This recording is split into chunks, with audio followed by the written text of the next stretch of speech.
week, and here we are for week number 5, live with Friday Night Drive, as we are pretty much halfway through the regular season now. We got the scores on the crawl below, so take a look as those finals come in, and we are looking for those finals that you may have seen that we have not just yet. So make sure you jump in to the chat if you're watching us streaming live on YouTube or wherever you're getting us tonight. I'm Matt Rodewald. So glad you're with us. Steve Soucie is with us. And what are some of the things that are developing for you, Soucie, as we jump right into it? Some of the storylines that are catching your attention early on here in this Friday.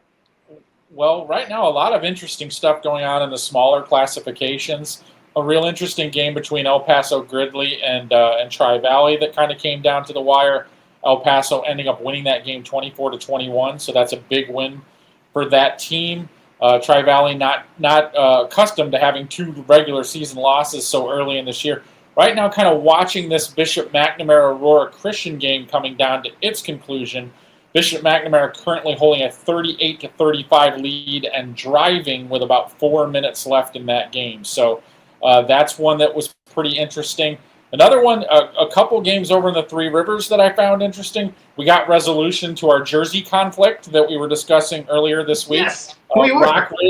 Rockridge with that win over Newman Central Catholic. So we'll sort that out a little bit later more in detail. But and the other one that was a bit surprising tonight, Princeton's got 3 regular season losses already. They lost to Monmouth Roseville tonight, and in pretty convincing fashion. And not only was it surprising in the gap, but like I said, when I was logging that in my system here, I was like, man, I can't remember the last time Princeton had 3 regular season losses. It has been a while, and we're only in week 5. So that's interesting. That's a very interesting take on that situation right now.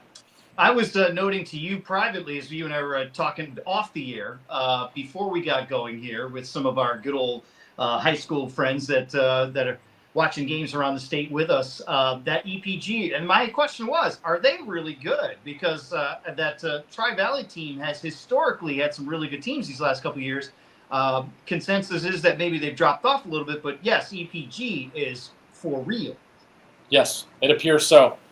Definitely, it looks like they may be the class of the Heart of Illinois Conference down there. Just have kind of done their thing, have picked off some pretty big wins. And to my understanding, coming into the season, it's a pretty experienced group, especially in the offensive skill positions, and they're definitely demonstrating that right now. So off to a really nice start for them. And just to put a little bow on that, well, maybe not necessarily a bow, but Bishop McNamara just scored a touchdown. They've stretched that lead to 10 against Aurora Christian. Just 3:33 left to play in that one. And in another game that I was keeping an eye on tonight, it's almost over. It's been running for a while. Morris just went in again against Canelan. They have controlled that game from the outset, now lead Canelan 42-14 in a battle of 2 4-0s. So it looks like it's going to be a pretty comfortable win for Morris in that one.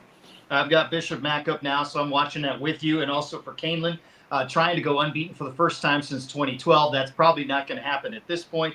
Morris, you knew they were good. You knew they'd beaten some good teams and a variety of good teams. Let's give some credit to Morris because Peoria, Canelan, they're on their schedule. Those are 2 good offensive teams here, and Morris has made them look silly at times offensively here. How good is this Morris team, and how much of a threat are they to try and get their way down to normal? You know, it looks like they're really, really strong, and this looks like a team that, I mean, they've been a 4A, 5A bubble team in the past few seasons. Early takes on this looks like Morris is pretty locked into 4. I think that makes them a very, very dangerous team. Obviously, with the geography of it, it'll be interesting to see how 4A splits because you're probably going to have to deal with Montini also in that 4A draw. Will both of them be on the north side of the bracket? Odds are yes, but maybe not. That is yet to still kind of play out where that line will likely be. I would venture to guess right now it looks like they're both on the north side of that bracket, but obviously some factors could change that. So. That's what we'll find out over the next couple of weeks. All right, so we're waiting for scores that come in, and we also have scores from you guys. Brian Stone watching Nazareth tonight. You know, we were watching this Nazareth-Joliet Catholic game because Joliet Catholic coming off a big win over Marist that they absolutely need to have, and they are getting thumped right now by Nazareth. That will drop them to their record at this point 1-4 on the season, which means for Joliet Catholic there's going to be a lot of work left. And you knew this would be tough, and you probably penciled it as an L. But what does it say about Nazareth to do what they're doing tonight against JCA? Yeah, I mean, it actually says a lot of things right now to me. It's because I'm kind of looking at all of the other permutations of this. And we talked about this last week. It was pretty problematic for Joliet Catholic looking forward even after that win. They've still got Mount Carmel on the schedule. They're going to have 4 losses on the ledger after tonight. It really starts to make you think, well, can they, after that Mount Carmel game, which is probably going to, let's be honest, probably going to end up in a loss, can this team get to 4-5? Because if they can get to 4-5, they're a strong candidate to be a at-large berth if we need that points-wise because of this schedule, because of the gauntlet that they're running here. But who knows at this point? It's definitely kind of a toss-up. Out of curiosity, have you seen an update on that St. Francis Providence game? That's another one. I have not. That is on my list of updates that I'm trying to get. Also, I wanted to get an update on Oswego Yorkville because that was 3 yards in a cloud of dust tonight down there at Oswego. You have a final on that? That, to my knowledge, has been a 16-6 Yorkville final. Wow. And Oswego did not score those 6 until fairly late. So Yorkville defense must be really, really legit because they did a really, really nice job there. Now, we'll make note of that. Yorkville going to 5-0 and getting that 5th win to get into postseason play. Just some of the scores that I note from Central Illinois as you kind of settle in and watch for a minute. I'm going to run through these, and if some of them catch your attention, Souce, make sure you mention it to me. I want to start with Bloomington over Urbana, 48-0, but Bloomington going to 5-0. They haven't been 5-0 in quite some time. BHRA, Bismarck-Henning with a 19-3 win over Salt Fork. Carlinville over North Mac, that was a 64-21 final. Farmington all over Knoxville, 54-23. Hayworth cruising over the Bunnies, 48-6 over Fisher on the road. Jacksonville over Springfield Southeast on the road, 49-14. It was the Rail Splitters. The Railers got a win over Eisenhower tonight down in Decatur, 33-20. Normal Community, no problem with Manual, 56-8 the final there. Peoria Notre Dame holding off Champaign Centennial, 22-14. Eureka over Clinton in a shutout fashion, 49-0. We mentioned that EPG Tri-Valley score. EPG holding on, 24-21. They were out early to a big 3-touchdown lead. Pana over Greenville, 47-7. It was Elmwood over Bureau Valley, 38-22. DMAC back in the win column, 56-24 over Fieldcrest. And also Bloomington Central Catholic over Monticello, 41-13. Couple more. Nokomis over Sangamon Valley, 28-20. Rochester over U-High of Normal, 56-7. Port over Pleasant Plains, 44-8. It was Ala over Sullivan, 14-7. Sullivan coming into this one, I believe, unbeaten after that 40-game losing streak a couple of years back. They're 4-0 coming into this one. They were in a good one tonight. Allah's been pretty good last couple of years, so that shows how good they are. GCMS over Warrensburg Latham, a final of 31-13. Any of those stand out that you hear? So far tonight, I've been noticing that a lot of these games are kind of playing out the way that I expected them to. That list of scores that you ran to, nothing really raised my antenna up all that much in regards to what was going on. We showed Grant there. Always appreciate Grant jumping in with Marengo updates. A tough win over Plano with a 28-14. Plano not all that great, but Marengo losing some guys tonight, dealing with some injuries and going on the road. And this is the time of year we start to see those injuries, Souce, where they really, really crank up and you try and figure out who's really deep and can go through. That's my question with Oswego, not knowing what's going on with the Panthers. If there's some depth issues with them, it's credit to Yorkville 100% of the way. But what we saw with Oswego spanking Naperville Central and doing the same thing to a decent Geneva team, it surprised me to see that score, just really offensive ineptitude against that good Yorkville defense. So curious to see where that falls in the Southwest Prairie. Yeah, kind of. It looks like it's kind of a wild night in the Southwest Prairie, and that was. I thought this was kind of a defining week. I saw it earlier. I'm not sure where the final went, but Bolingbrook actually was off to a pretty comfortable lead against Oswego East. I think at halftime, I think they were up. I believe they were up 24-7. Haven't seen an update on that in a while. I was watching the end of the Minooka Plainfield North game. Minooka scoring with under 2 minutes left to win that game 23-20. So some tight games in that league, and I think we got some real definition as to how that league might stack up, to be completely honest with you. So, but what you have to realize, Yorkville out at 5-0 right now in great position moving forward because they've done such a nice job, especially defensively, but they are in real good shape, positioning themselves quite nicely because they already have that win over Minooka early in the year, so they've got that win in the bank. They've got this win tonight over Oswego. They are in great position to make a real run at that conference title. Get a final with Lake Forest Lake Zurich over Lake Forest. That one 28-7 tonight. So we're starting to sift through the North Suburban a little bit. I've got Morris on as Kanelin's still trucking here, trying to get some points. They're at 4:40 to go in that one. It's 42-14. Kaneland trying to cut that lead just at least in half. Also tonight, and you were watching Bishop McNamara with a 10-point lead on Aurora Christian. That is with 1:38 to go, and I believe Aurora Christian driving, closing in on the red zone, dealing with some injuries there. So that slowed the game down a little bit. So we're watching that one as well. And Minooka with a 23-20 win, the final, as you mentioned as well. Trying to move our way into Northern Illinois, some of the small schools. Forreston over Galena tonight. Surprised with the Cardinals getting a win, 22-20. Galena Winslow cruising over Fulton, 47-6. Switching sides of the state, Moments over Iroquois West, 28-7. Marquette out of Ottawa over St. Bede. That's a good little rivalry there, 42-7.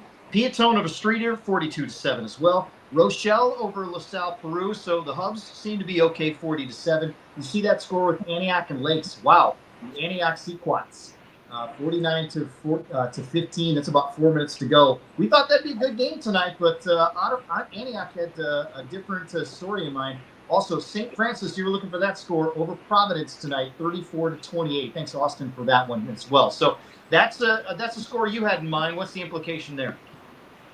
Just kind of looking at it to figure out, Providence has just got a really tricky schedule. They're going to need a pretty substantial win at some point in time. Was wondering if that might be one that they could get. Wheaton St. Francis in real good shape now. That puts them at 4-1, keeping them on track. I just got a score in from the western portion of Illinois that I was keeping an eye on early in the night. Kind of slipped away from it because Moline with a 39-0 win over Quincy tonight. That margin really surprises me. I did think Moline had a very good chance to win that game, but not in the dominating fashion that they did. I think that's the first time that Quincy has lost in conference for several years. I believe going back to 2022. 2022, I think, is what the answer there is, if I'm not positive. But that definitely is the situation there. So a big win for Moline over there. Right. To clarify, St. Francis just tacked one on. They're still going with that Providence game. So it's 40-28, and also a wild final that just came in. This thing was back and forth all night, and I can't wait for the recap. St. Charles North 43, Batavia 42, and that's the final in that one. It's a back and forth game. It was close to 28-21 at halftime. I don't think either team led by more than 7 in this one. The last score I saw was 42-28 in favor of Batavia. So St. Charles North scored at least the last 15 points of that game. But that was the last score that I saw, and I kind of slipped away from it because I thought, well, it looks like they're gonna take care of that. I guess not. I guess I was wrong. St. Charles North. And just based on the numbers you're just saying, I just say Riverboat Rob Pomazic may have gone for 2 in the win late in that one. So if you were at that game, hit us up in the chat and let us know. By the way, Antioch just scored again, 56-15. There's 3 minutes and change to go in that matchup as well. I got a couple of other scores I want to run through here. Wilmington over Mantino, no problem, 49-0 there. Prairie Ridge, they keep on rolling, but McHenry, you wonder how good they are. The final on that one is 43-22. So McHenry might be decent this year and could be one of those teams that takes that 4th or 5th spot in the Fox Valley to get into the postseason. Marion Central over Chicago Christian, the Hurricanes, a 43-0 shutout win. Loyola, no problem with the Paul Prep, 42-14, the final there. Glenbard East, our Rams, they keep on going, 42-6 over Ridgewood tonight. Hersey, no problem with Wheeling, 62-0. And Dundee Crown, 28-0 on Crystal Lake South. We're seeing with Brian Stone saying that St. Charles North scored with 9/10 of a second left on the clock to take the lead. So maybe they went for too early in that sequence, and they just scored, ended up kicking the extra point for the win. But either way, fascinating to see how this is going to shake out for sure. So we want to take a moment to pause and reset here, and let's talk about some of the highlights we saw tonight and show you what it looked like. Week 5 live on Friday Night Drive. My whole family lives no Bobos. Next time I'm in church, please no photos. Police escorts, everybody pass.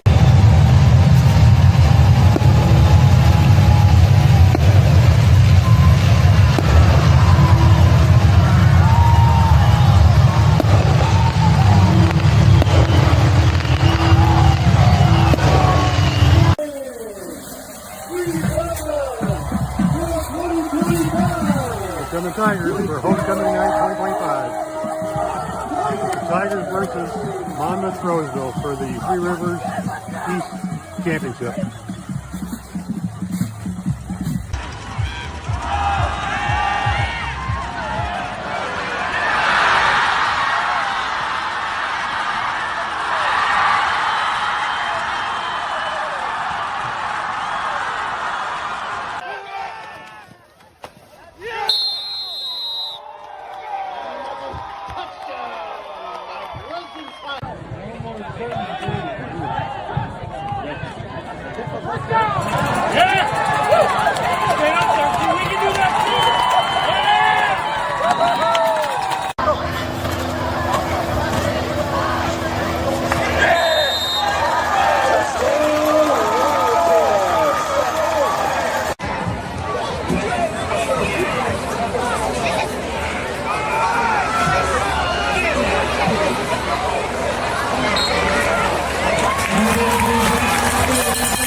Receivers to the right, and it is Edmond carrying it, tries to fight forward, and Kyron Edmond. Boilermaker, touchdown!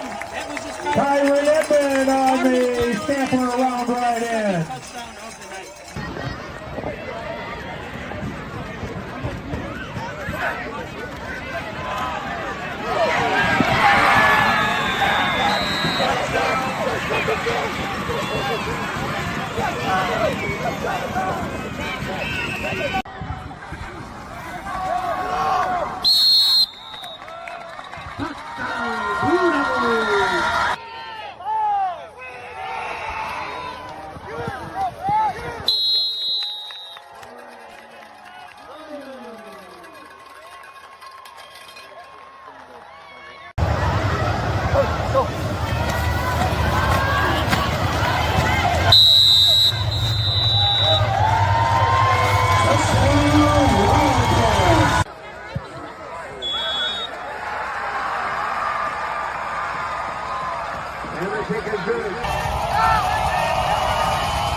And those are the highlights that you've seen so far here in week number 5. When you look at those highlights, Soucie, what jumps out at you? What's some of the things that catch your eye when you're looking at those?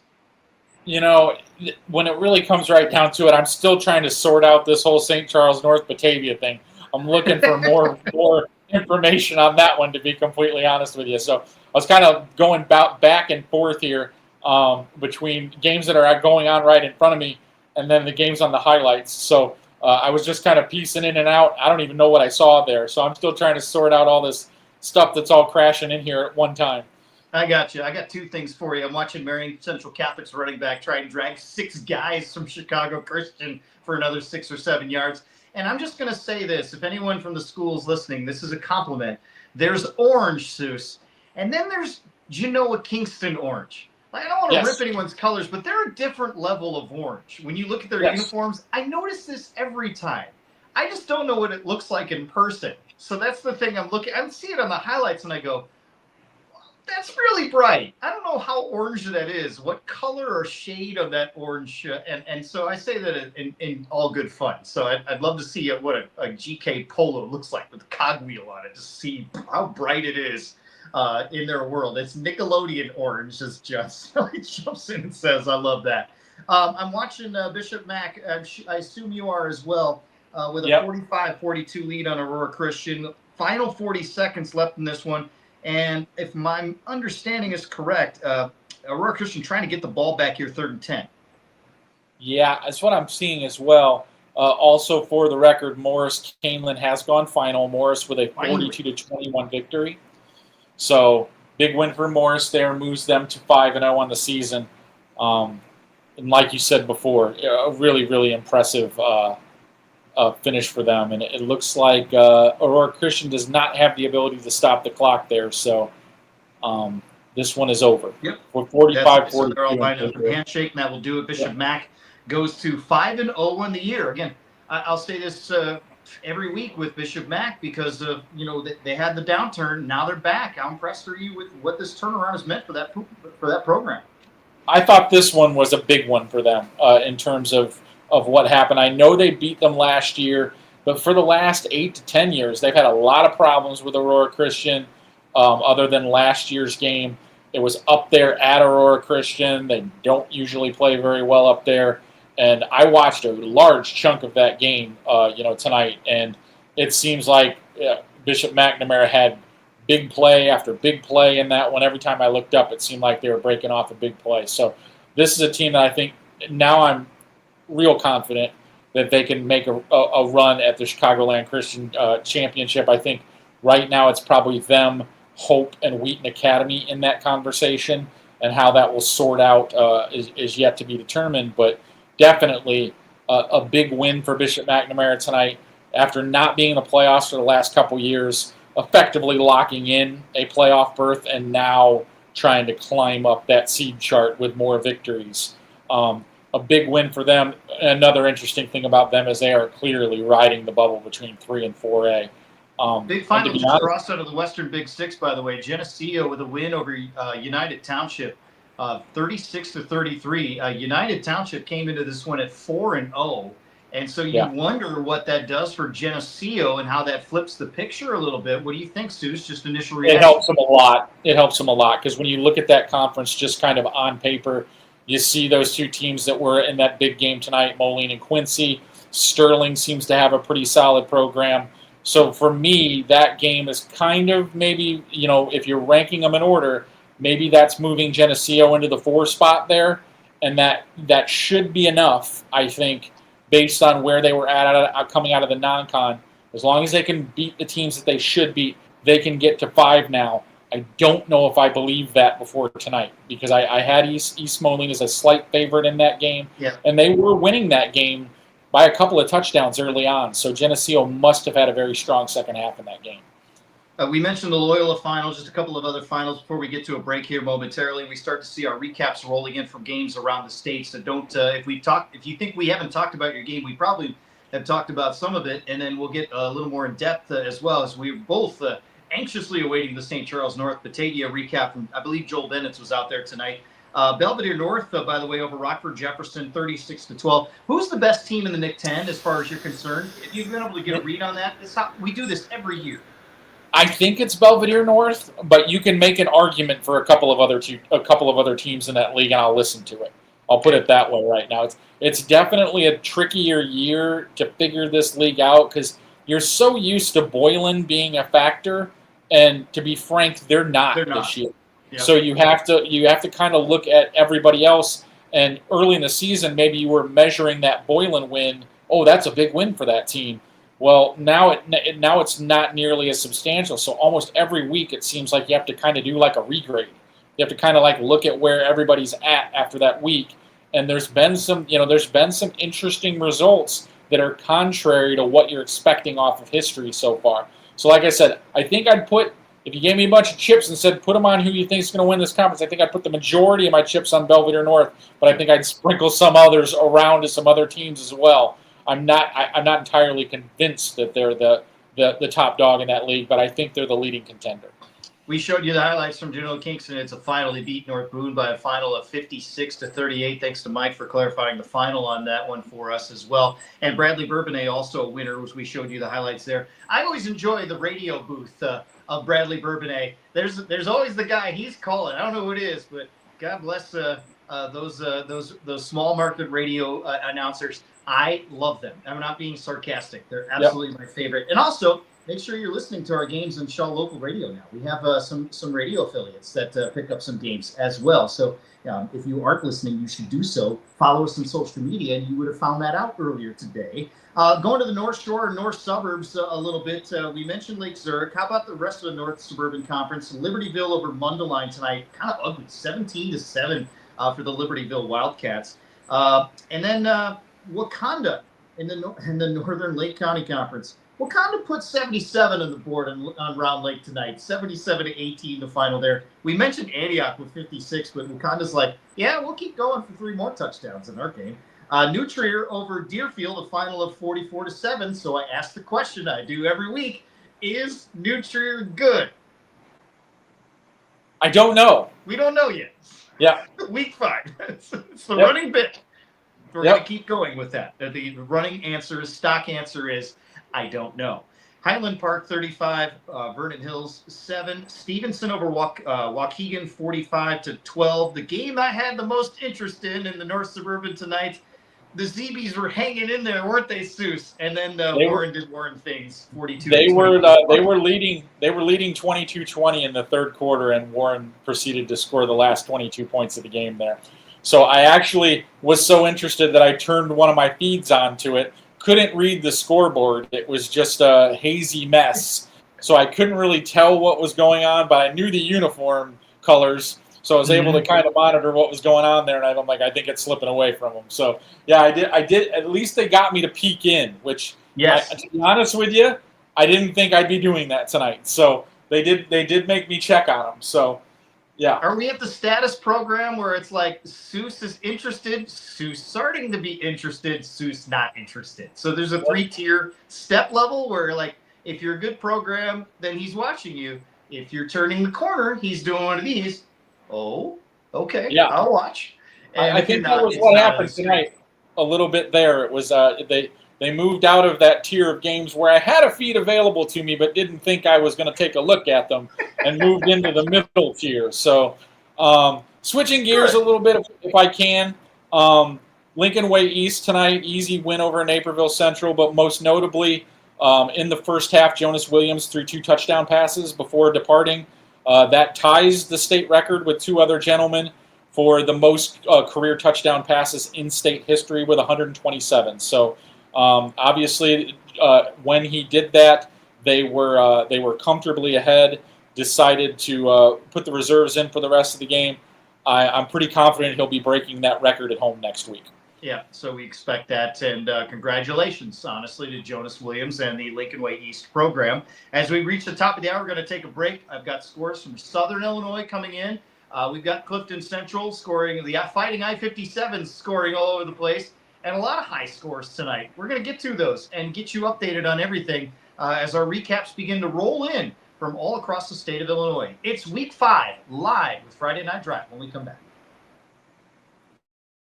I'm State Representative Steve Reich. Since 2017, I've led the fight to reform our child welfare system and supported educational choice for every kid in Illinois.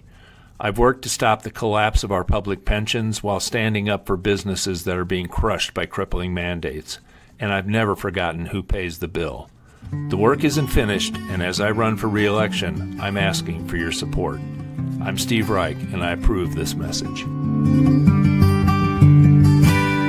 SGKR Injury Attorneys tackles the toughest cases. I'm Matt Rundio. When life throws a flag, we go on offense to protect your rights. Don't get sidelined. Score a touchdown with SGKR. Visit us at sgkr.law. At Oliver's, we are proud to serve our community. We serve up great customer service, quality products, ease of shopping, and we serve up delicious barbecued sandwiches at our fundraiser cookouts.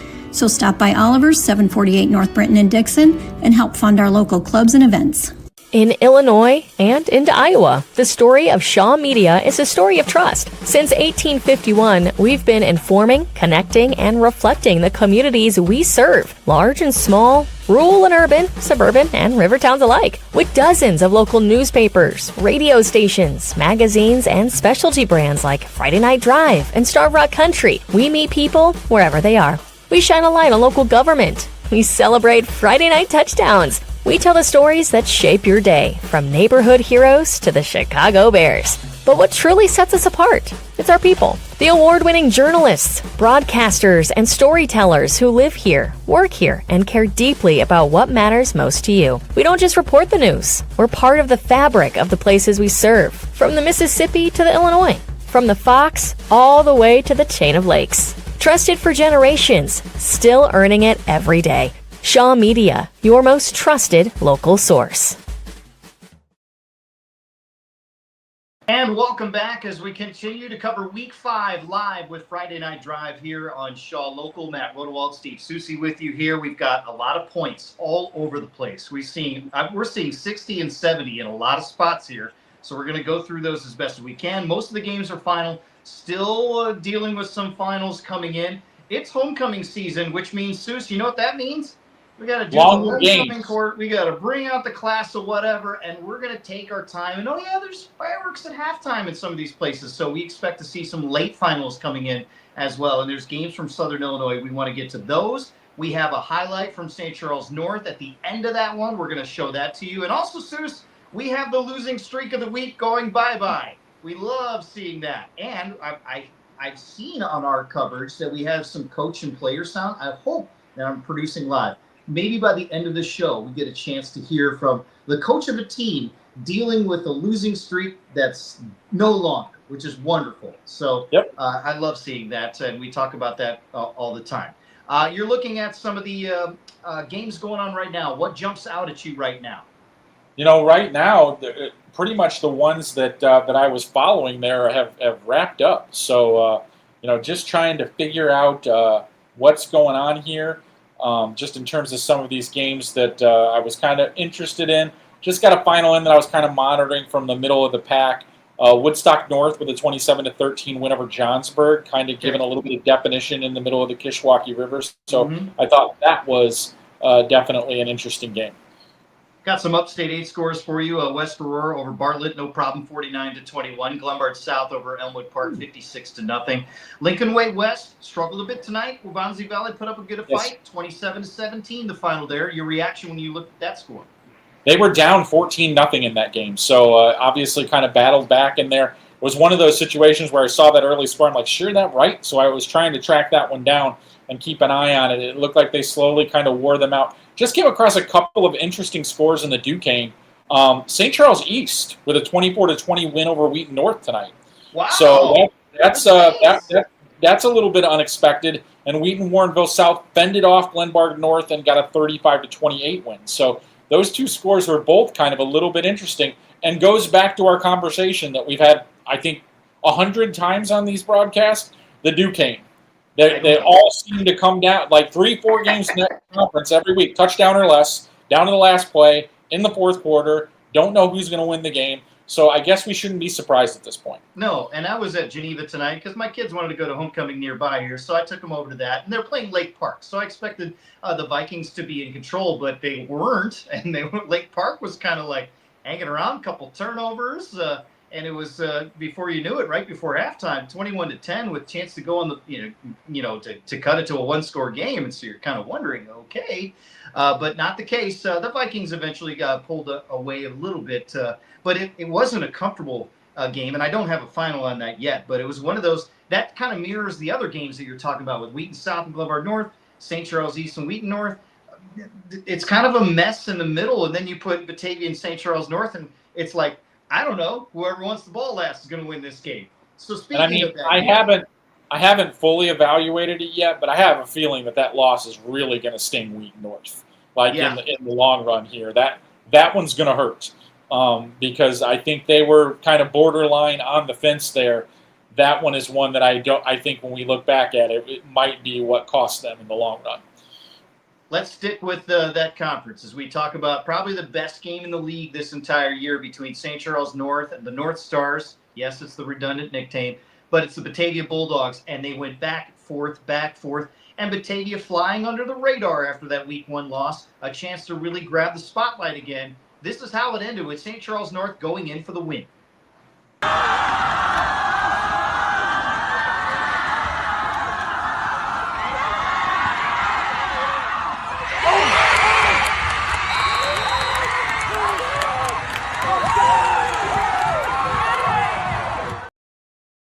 Final play of the game, evading the rush, the jailbreak, so to speak, throwing it at the goal line and getting the touchdown out of it. In the double coverage, too. That is what a clutch throw there. My goodness. Did that play not say Midwest high school football, or did it not? Oh my goodness. Yeah, that was pretty much what I expected, to be completely honest with you. Yep. A play that didn't look like it probably should turn into a touchdown, and it did. And that's the first thing I noticed when I watched that clip is the noise, the sound. You know it's a big game. Of course it is. But that's a Week 5 sound that sounds usually like Week 12, doesn't it? That's what it felt like to me. Yeah. Yeah, no, it definitely did. And I also enjoyed the reaction from where the camera was shot. Some of the kids on the sideline moving their heads around. Did he get in? Did he get in? And then they just explode when they realize he did. So that was fun, too. All right. So I want to move from that to and we're watching Marist now leading. I see Catholic with 4 minutes to go. Oh, good Lord. That's a game that we are curious about as well, because could Marist figure things out and sort of, calm the waters a bit. So as you're loading that up to figure out how that's going to go down, I wanted to bring up the losing streak. That's no more. The Mendota Trojans, ladies and gentlemen.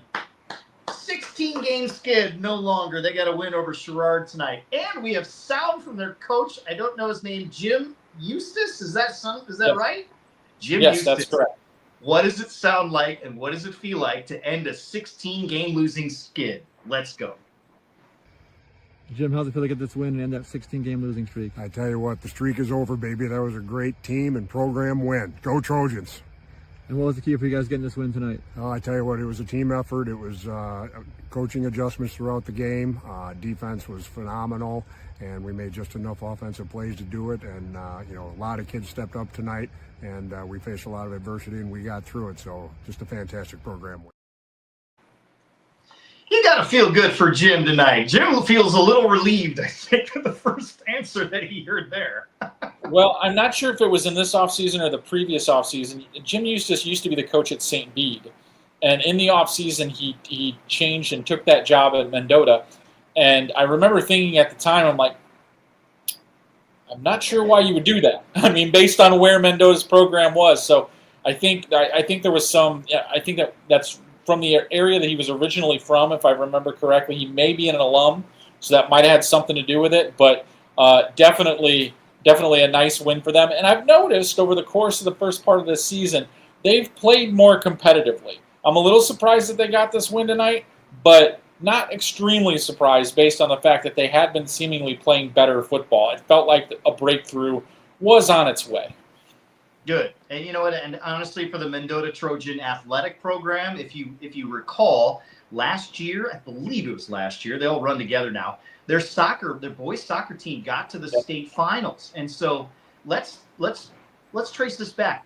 Falls and Mendota have not been fun lately in terms of competitive athletics. They finally got to a level of competitiveness both in football and soccer, and that's great for the student body. That's great for the morale. It's great for the teachers. And why is that great for the teachers? Because the kids are jacked up to be at school when those things happen. That's going to be a fun Monday for some of those kids when they go back to Mendota High School, for sure, wearing the purple and the Trojan. And the Trojan love will be there for sure.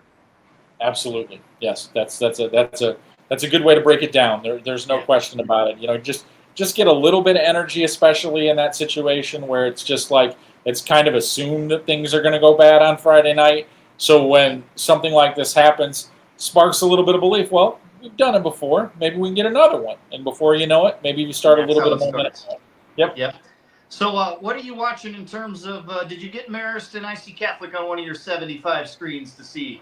I was not able to pick up a clean feed of that. So that's going to be a mystery for a little while. Yep. No problem. We'll keep an eye on updates, and we appreciate the viewers that let us know. By the way, Geneva did get a 35-17 win over Lake Park. They ran the Philly special. I did get to see that on a 4th and goal. Wow. Like, ooh, they pulled that out and put that on tape. Okay. So there's that tonight, if you'd like to know. Because Batavia ran that against them last year. So I think they just kind of wanted to show that. And guess who's next week?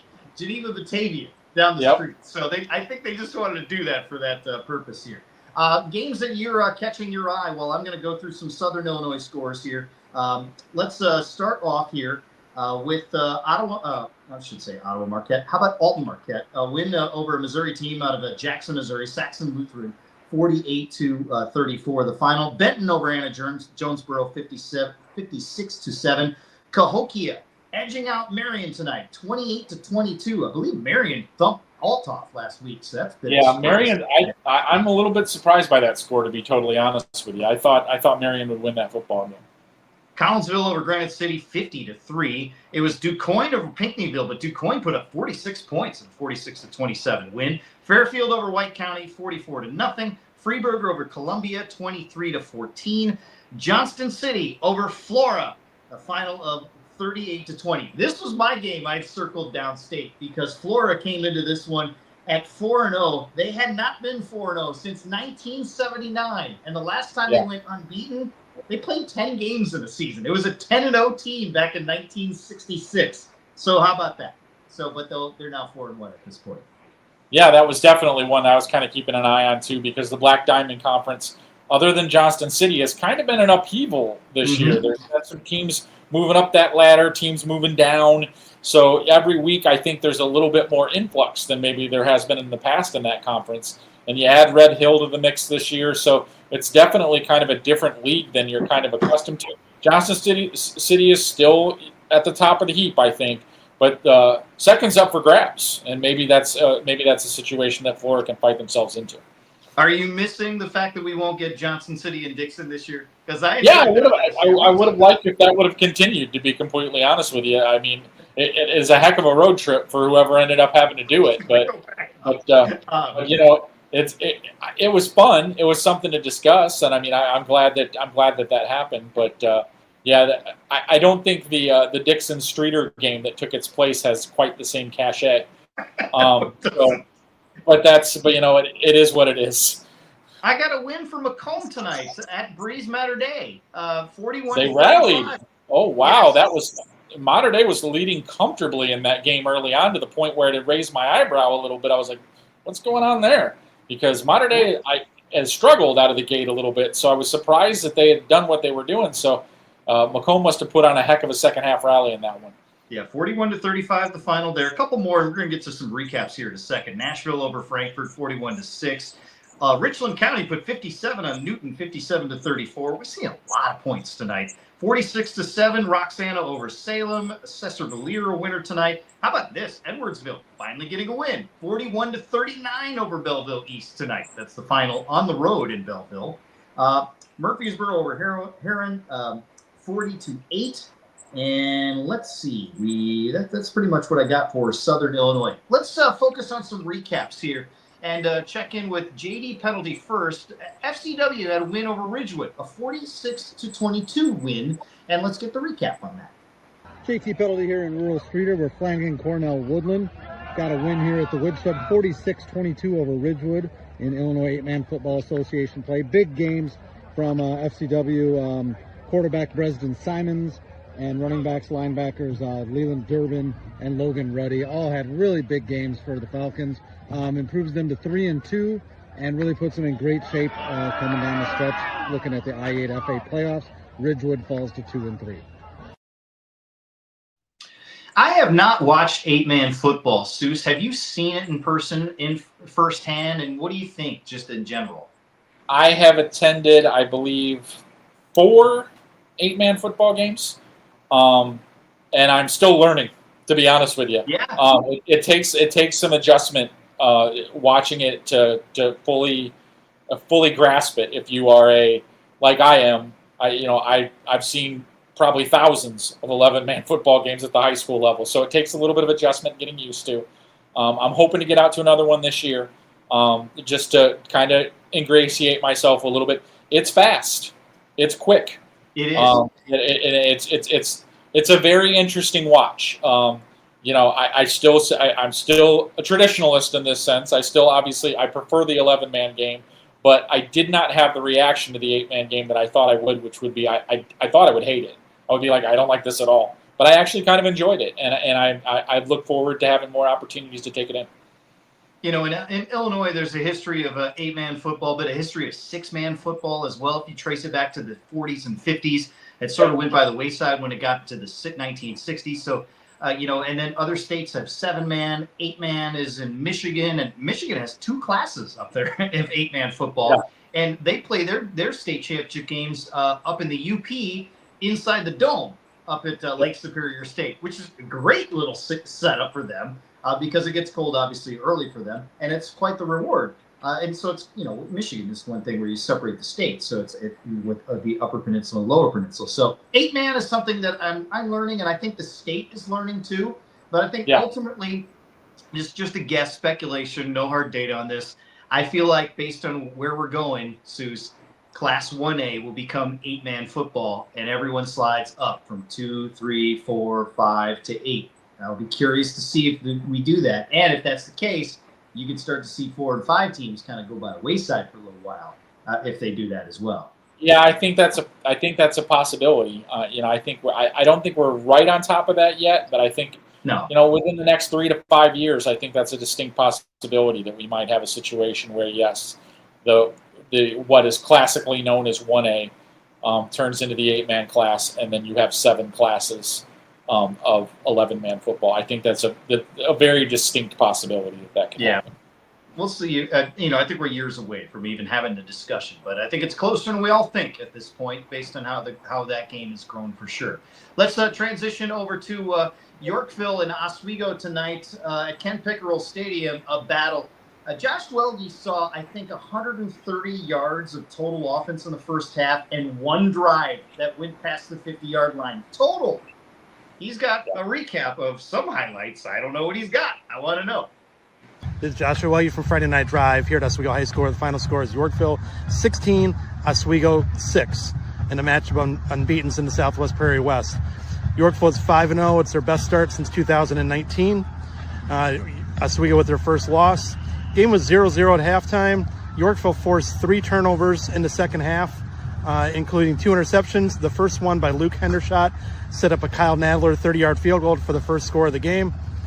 Later, Jack Beetham had a 57-yard touchdown pass to A.J. DeVito, and Beetham also ran in a touchdown as well.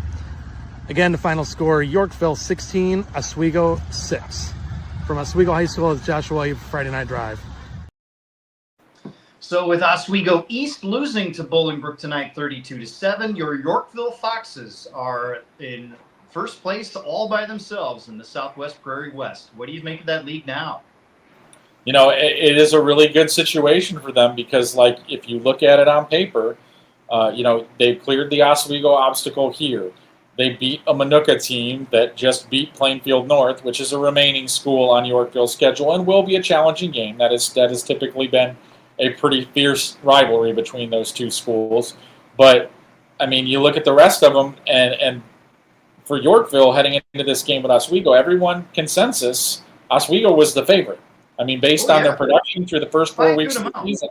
And now they come through with another dominating defensive performance. At some point, we just simply have to accept that Yorkville isn't going to give up very many points. Now, can you keep Yorkville's offense down to make it we only have to score so many points? That's possible, because if you look at the results all season long, low-scoring games, 14-7 win, so they will get you into a rock fight, and they're comfortable playing in that atmosphere. So credit to them not making too many mistakes so they can get away with that. So they just kind of put it on their defense and say, get me 2 touchdowns, guys. We'll do the rest. I mean, if it works for you, it works for you, and it certainly has been working for the Foxes through 5 weeks. Yeah, I mean, that's the formula that seems to work for their program for the last 10 years when you really think about it. It's defense first, and then offense will figure it out down the road. But, I look at their schedule the rest of the way, and we can talk more in depth about Yorkville and the potential of going 9-0 and running the table. But you have to think about that St. Patrick win now as being huge. And we kind of brushed it off in week 1 as we don't know how good these 2 teams are. But St. Patrick now 3-2. As they start piling up wins and playoff points for a Yorkville team like that. And then down the road with Oswego, East, and Bolingbrook, the Foxes have to go on the road for both of those games, week 7 and week 9. So it's not easy what they have to do away from Campbell Field, but their home matchups with Plainfield South, Plainfield North seem to be winnable. And then heading into homecoming next week at Yorkville is going to be nuts down there for sure. But how good can their playoff setup be by running the table and having these other teams do the work for them? Yeah, I mean, it's starting to look like, especially with their non-conference games, like you mentioned, somebody like St. Patrick might end up contributing, 4, 5, 6 maybe. I mean, I don't know for sure where we're going to be, but we're already at 3. And looking at it on paper before the season, that probably wasn't something that they were expecting. All their teams on their side of the conference are likely going to win those crossover games that are still remaining against the other side. So for them, and even with having Joliet West as one of their crossover games, that's starting to help because I don't know what Joliet West final was, but I believe they were comfortably beating Romeoville tonight. So I don't know how that ended up finishing out, but if that's just yet another situation. Joliet West seems to have a path to maybe getting to 5 or 6 wins, which at the beginning of the season didn't look possible. So Yorkville is going to look like they're going to have a pretty decent, not an overwhelming haul of playoff points, but if they can get to 7, 8 wins with those playoff points, all of a sudden you're starting to talk about maybe an 8 or a 9 seed, where before you were talking about, well, if they don't get this win against Oswego, maybe they lose another one, they finish 7-2 or 6-3. They're in the middle of that mess in 7A, and you don't want to be there. You want to get yourself as high on that board as you can because 7A looks like it is going to be loaded with all kinds of obstacles for everyone. So you want that early home game in case you draw a sneaky 22, 23 seed in the first round. So you want that home game in case it is one of those teams. You want the opportunity to maybe have a round 2 home game. And you can do that if you're Yorkville and you go 3-1 over these last 4 games and finish 8-1 with a decent playoff point total. I think you're looking at a 7 or an 8 seed in that scenario. So, that's ideal. That's what you want. And to wrap this up, tie a bow, and to kind of piggyback off of our conversation earlier in the week, a Downers Grove North team sort of limping in, having to go on the road. That's a nightmare for Downers Grove, Downers Grove North, to have to go to Yorkville, not knowing whether your quarterback is full strength or not, going against that defense. That's a fun matchup just to think about, and that's how that could happen, based on what we've talked about, of course, over the course of the last week or 2. Couple more recaps. We're going to take another break, but let's check in with Alex Kentucky. He was watching Marion Central Catholic, and they had a running back just plowing over people, and I want to hear more about this 43-0 win at home tonight up in Woodstock. Alex Kentucky here for Friday Night Drive. Final from Woodstock, Marion Central 43, Chicago Christian 0. Big day for junior running back Eddie Kowalczyk on the Hurricanes, who ran for 2 touchdowns and over 200 yards. Sophomore quarterback Colin Hearn ran 2 scores in and also threw a 78-yard touchdown pass to wide receiver Wilson Jackie Bowitz right before halftime. On defense for the Hurricanes, Isaiah Rosado had 2 interceptions and a sack. Again, final from Woodstock, Marion Central 43, Chicago Christian 0. So you're running back with 200 yards, Eddie Kowalczyk. Does that get the first name right? That sounds like a running back running over people. I love it. I got a final of interest for you here, Matt. Yeah, go ahead. Oak Lawn 48, Argo 20. Yes. The Spartans are 5-0. They are 5-0 for the first time since. That may be a bit for us to look up. So Yeah. Well, we're 5-0 for the first time in a long while. Let's put it that way. Awesome. Yep. Go Spartans. Oaklawn Community High School. We love you. Good congratulations, the green and white, getting it done tonight against Argo and the Argonauts. I love the Argo Argonauts as well. But that's great, and that league continues to fall in play for them the way they just keep doing what they're doing. So how many wins can they get? And let me ask you, based on where they are, what class they're in / all the other 4 and 5 teams, is there 5 wins? They should be perfectly fine getting in the postseason at this point. Yeah, they should be, and I think they're looking like a 6A team right now, to be completely honest with you. But with an opportunity here, I mean, you already got 5 in the bank. There's some clear obstacles on the second half of their schedule, but I mean, I don't think 7 is out of the realm of possibility for them based on what they have left and what they've done so far. So, should give them an opportunity to maybe end up with a home playoff game. Which, if you would have told me that before the season started, I would have said, "What are you talking about?" That's hosting the week 1 playoff game in November. So that's definitely tonight. There's our Marist IC Catholic update. It's a final 29-28. Marist gets to 1-4, and they live to fight another day. What do you think?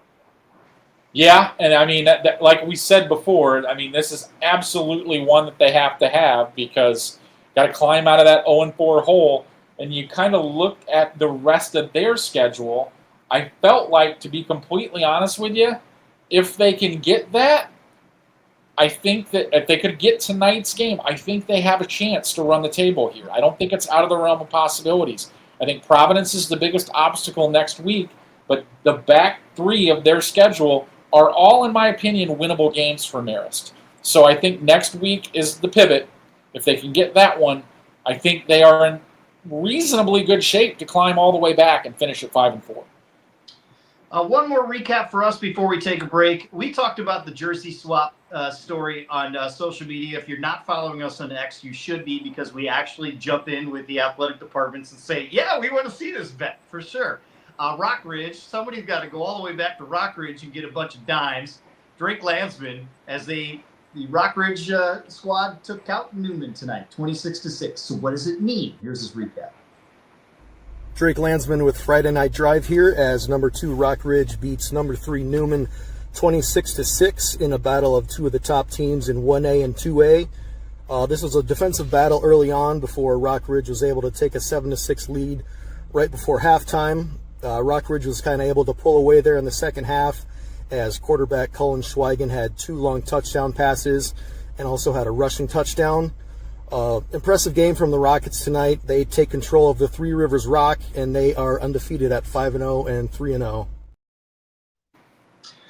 So what's your reaction when you see this final come across? And we'll have to look for the jersey swap on Monday.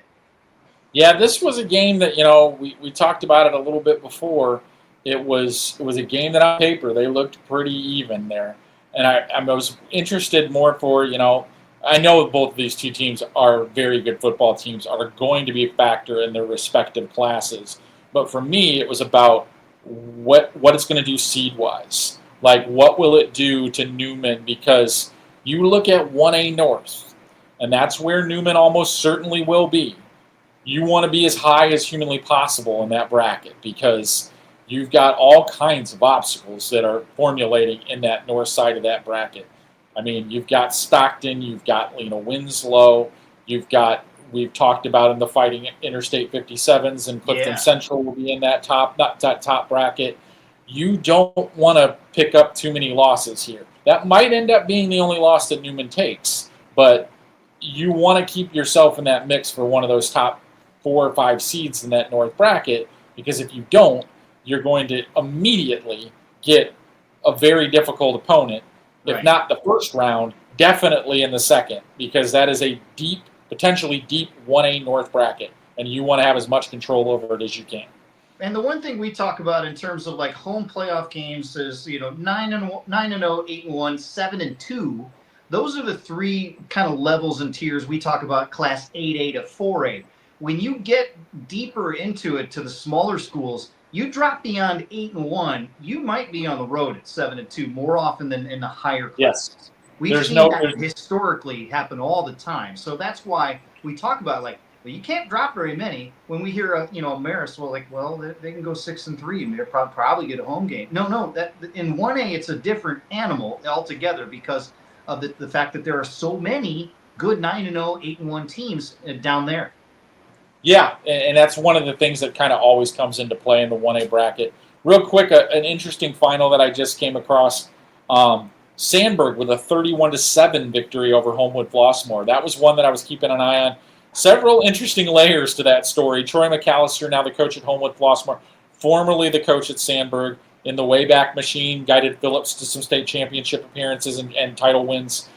So that's a guy that, that I was looking at that game. I thought it would be pretty interesting tonight. Sandburg turned the reins over after McAllister left to assistant Seamus Murphy. Obviously, both of them kind of knew what to expect from the other one, I think, in this one. But Sandburg still putting together a spectacular start to this season. Definitely a team that that I still think is flying under the radar a little bit, even though they are 5-0. I think we've got to start putting some attention on their name. Troy McAllister, FPR. That's Football Program Resurrector. That's what he is. You got Phillips, you got Sandburg. Now he's going to go and pull the rock aside for the Homewood Flossmoor and do the same down there. We'll see, but not tonight as they lose to Sandburg. And we'll talk more about that and the impact of that. Some scores from the South Suburbs that are coming across as well. We have more recaps coming in for the last half an hour, and we're going to challenge our viewers and our listeners. I want to know the longest losing streak that we're seeing that we could see snap soon. We want to celebrate those losing streaks when they're done. Mendota got a win tonight, snapping a 16-game skid, and we love what Coach Jim Eustace had to say about that as well. So we want you to jump in with that if you can. We're continuing to recap Week 5 as we look back at the live scores that come on in here live on Friday Night Drive. I'm Shaw Lowe. I'm State Representative Steve Reich. Since 2017, I've led the fight to reform our child welfare system and supported educational choice for every kid in Illinois. I've worked to stop the collapse of our public pensions while standing up for businesses that are being crushed by crippling mandates. And I've never forgotten who pays the bill. The work isn't finished, and as I run for re-election, I'm asking for your support. I'm Steve Reich, and I approve this message. SGKR Injury Attorneys tackles the toughest cases. I'm Matt Rundio. When life throws a flag, we go on offense to protect your rights. Don't get sidelined. Score a touchdown with SGKR. Visit us at sgkr.law. At Oliver's, we are proud to serve our community. We serve up great customer service, quality products, ease of shopping, and we serve up delicious barbecued sandwiches at our fundraiser cookouts. So stop by Oliver's, 748 North Brenton and Dixon, and help fund our local clubs and events. In Illinois and into Iowa, the story of Shaw Media is a story of trust. Since 1851, we've been informing, connecting, and reflecting the communities we serve, large and small, rural and urban, suburban, and river towns alike. With dozens of local newspapers, radio stations, magazines, and specialty brands like Friday Night Drive and Starve Rock Country, we meet people wherever they are. We shine a light on local government. We celebrate Friday night touchdowns. We tell the stories that shape your day, from neighborhood heroes to the Chicago Bears. But what truly sets us apart? It's our people. The award-winning journalists, broadcasters, and storytellers who live here, work here, and care deeply about what matters most to you. We don't just report the news. We're part of the fabric of the places we serve, from the Mississippi to the Illinois, from the Fox all the way to the chain of lakes. Trusted for generations, still earning it every day. Shaw Media, your most trusted local source. And welcome back. Final half hour for you and I as we are looking back at Week 5. Are most of the games done? You're still looking for finals, but I'm sure, and it's going to take you into the night. But I would imagine most of the games are done at this point. Don't see there. Yeah, there's really not anything out there that I'm wondering about a significant final out there that's kind of hanging in the balance. I'm pretty sure that most of the games that I was really intrigued by, at least I've seen something on them, or a final, or the fact that it was close to a final at this point. So yeah, there's no there's no big outstanding results out there that I have not seen at this point. So you got some things to sort out here as we go through the next couple of hours for you deep into the night. To answer some of our chatters on YouTube, and you should be watching us on YouTube for sure. Last time Oak Lawn was starting the season 5-0, 2004 was the last time. So it's been 21 years, which makes sense. Just kind of doing the mental math in my head when the last time Oak Lawn would have a team like this. We did talk about Yorkville and Oswego, so and we talked about it at length. So make sure if you get a chance to go back and watch the feed, do so as we continue here on YouTube. And we're looking for losing streaks that we want snapped. This is the one I had my eye on. I didn't know the number, but Rock Falls, it's been a while. 12 straight games for them. The last time they got a win was over Winnebago. It was week 9 of 2023. So that one, I hate to say this, it may continue a while before we get a streak snap there, but that's one I'm going to keep my eye on here the next couple of weeks here to see if we can get one win for them in the win column before the end of the season. By the way, St. Charles North's win over Batavia tonight, Rob Homazik's 100th win for his career. Okay. How about that? That's a way to get it. Yeah, definitely. So just looking at what's going on in that league and how competitive that is, that's quite an accomplishment for him that, he's put most of those wins together there. We got more from a wild finish at St. Charles North. Just a wild game altogether as we check in with Joel Bennett. He has the recap. We've been waiting for it. The North Stars and the Battling Bulldogs go down to the wire. Joel Bennett from Friday Night Drive. I'm out here at St. Charles North where I just saw an absolute barn burner in Duquesne Conference play. St. Charles North coming out with a 43-42 victory over Batavia. My goodness. Bulldogs went up 42-28 with 2:40 left in the contest. St. Charles North decided that's enough time. They spend 2 minutes getting into the end zone the first time with Carson Durante getting the touchdown to cut it to a one-score game with 42 seconds left. North Stars recover the onside kick right afterwards. They drive 45 yards down the field where JT Padron, who threw for 267 yards in the game, threw his 4th touchdown. This one, a 7-yard touchdown to EJ Mondesir. They go for the win on a 2-point conversion. Padron finds Chris Acapete in the end zone for the win. My goodness, what an absolute amazing game. Bulldogs had an incredible effort throughout the game as well. Michael Vander-Luke-Guerin had 4 touchdowns. 3 of them went to Thomas Prescott, who only had 4 catches on the season heading into the game. St. Charles North moves to 5-0, 3-0 in conference play. Bulldogs move to 3-2 and 2-1 in conference play. We got to make sure that we get some oxygen for Joel Bennett because he's losing his mind after that one. And a well-being check in the morning. Shaw local staff, can we give him a phone call at about 8:30, make sure he's okay? What do you make of this here? St. Charles North, I believe now 5-0, and Batavia drops to 3-2. To me, is more intriguing in terms of just where they'll settle in. And they got a big one next week going on the road to Geneva, and if they lose that one, that's a 3-3 team that I don't want to see in 7A.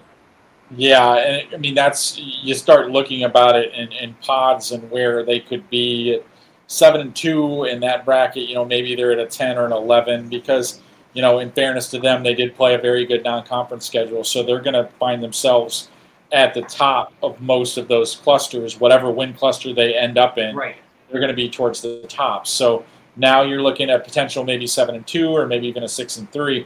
6-3 puts you underneath, and I'm probably on the road. In the opening round of the playoffs in 7A. So definitely, it has a lot of weight on that. And, an interesting little wrinkle that came out in this week's playoff projections, St. Charles North right now is trending towards 6A. Yeah. So they're on the big side of 6A, and they're right directly on that bubble right now. So talking about St. Charles North playoff fortunes, just keep winning and let it sort itself out. So, if you get if you end up running the table, which is a possibility for them, they're going to be in good situation whether it's in 6 or 7A. So for their situation. So in 6A, you go to the geographic brackets. I'm pretty sure St. Charles North is going to be on the north side of that 6A bracket. Looks a little bit thinner than the south side of the bracket because you don't have to deal with East St. Louis, but what you do have to deal with now, that's where Nazareth will be. Yep. So it's just one of those situations where you just kind of look at it at the general overview. Someone asked me about this week. if you had your choice, would you want to be in the 6A field or the 7A field? And honestly, I couldn't answer that question. I'm sitting there, I'm looking at it, I'm like, obstacle I do that here, every obstacle year. there, because like the conventional wisdom was, okay, Mount Carmel's not in 7A. 7A is a little bit more open. But when you start making the list of schools that you think can win a 7A title, I think that has the potential to be the most chaotic class of all the 8 classes, to be completely honest with you, in terms of who could win that thing and how long that list is. Because most of these classes, you got 2, 3, maybe 4 teams that you think have a legitimate chance of winning a state championship based on the classification and how it is all made up. 7A right now, I think, honestly, based on who I think is going to be in 7A, I could put 6, 7, 8 teams on that list. Yeah, it's a long list, and you go from the 7A that could be chaotic and just good luck figuring throw a dart and see where it lands. Then you go to 8A where there's so much talent, and we've talked about the Mount Carmels and the Loyolas that we aren't really sure about, and then the list goes on and on with 8A in terms of talent. But then there's Lincoln Way East, and you're wondering if this is the year they're going to actually break through here. And they had a matchup against Naperville Central tonight, where it was Lincoln Way East with a big 44-7 victory, and Rob Osterly was there to witness a little history in Naperville tonight. Hello, this is Rob Osterly for Shaw Media at Naperville Central High School, where Lincoln Way East just beat Naperville Central 44-7. Jonas Williams threw 2 touchdown passes, tying the state record for career touchdown passes. He now has 127, to be tied with Jordan Roberts of Aurora Christian and Tyler Hutchinson of Greenville. After his second TD pass, he kind of tweaked his ankle, came back in the next series long enough to hand off to Brody Gish for a touchdown run. Then halftime hit, and he had ice on his ankle after halftime and did not return. He says he'll be fine. He'll play next week. If it was a close game, he would have played through it. But again, it was the Lincoln Way East defense that was outstanding. Very little run yards given up by the starting defense. Interceptions by Kelvin Hayden, familiar name to Joliet area football fans. And pick 6 by Casey Mykrit. So again, Lincoln Way East moves to 5-0 with a 44-7 win over Naperville Central. 44-7, and we talked about Jonas Williams, but again, tip of the cap to that defense from Lincoln Way East. Not only are they good, but they find ways to score. I think that's the key thing for them, is that they sniff the end zone better than any defense that we see around the state right now. Yeah, and I've watched a lot of their games this year, kind of keeping an eye on Jonas, but I've gotten into the habit of watching the defense, and not only watching their defense, but watching the reaction of the opposing sideline when they have a positive game. Like it's almost like they're surprised. Like when they move the ball, down the field a little bit, you can see they're getting pumped up because they're like, this is hard. Like we know that this is hard. We're having a little bit of success here.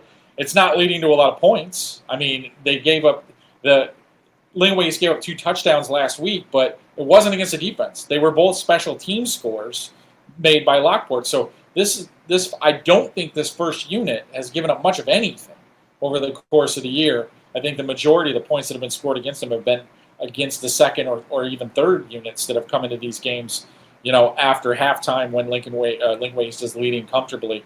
This is another situation that I think is brewing here.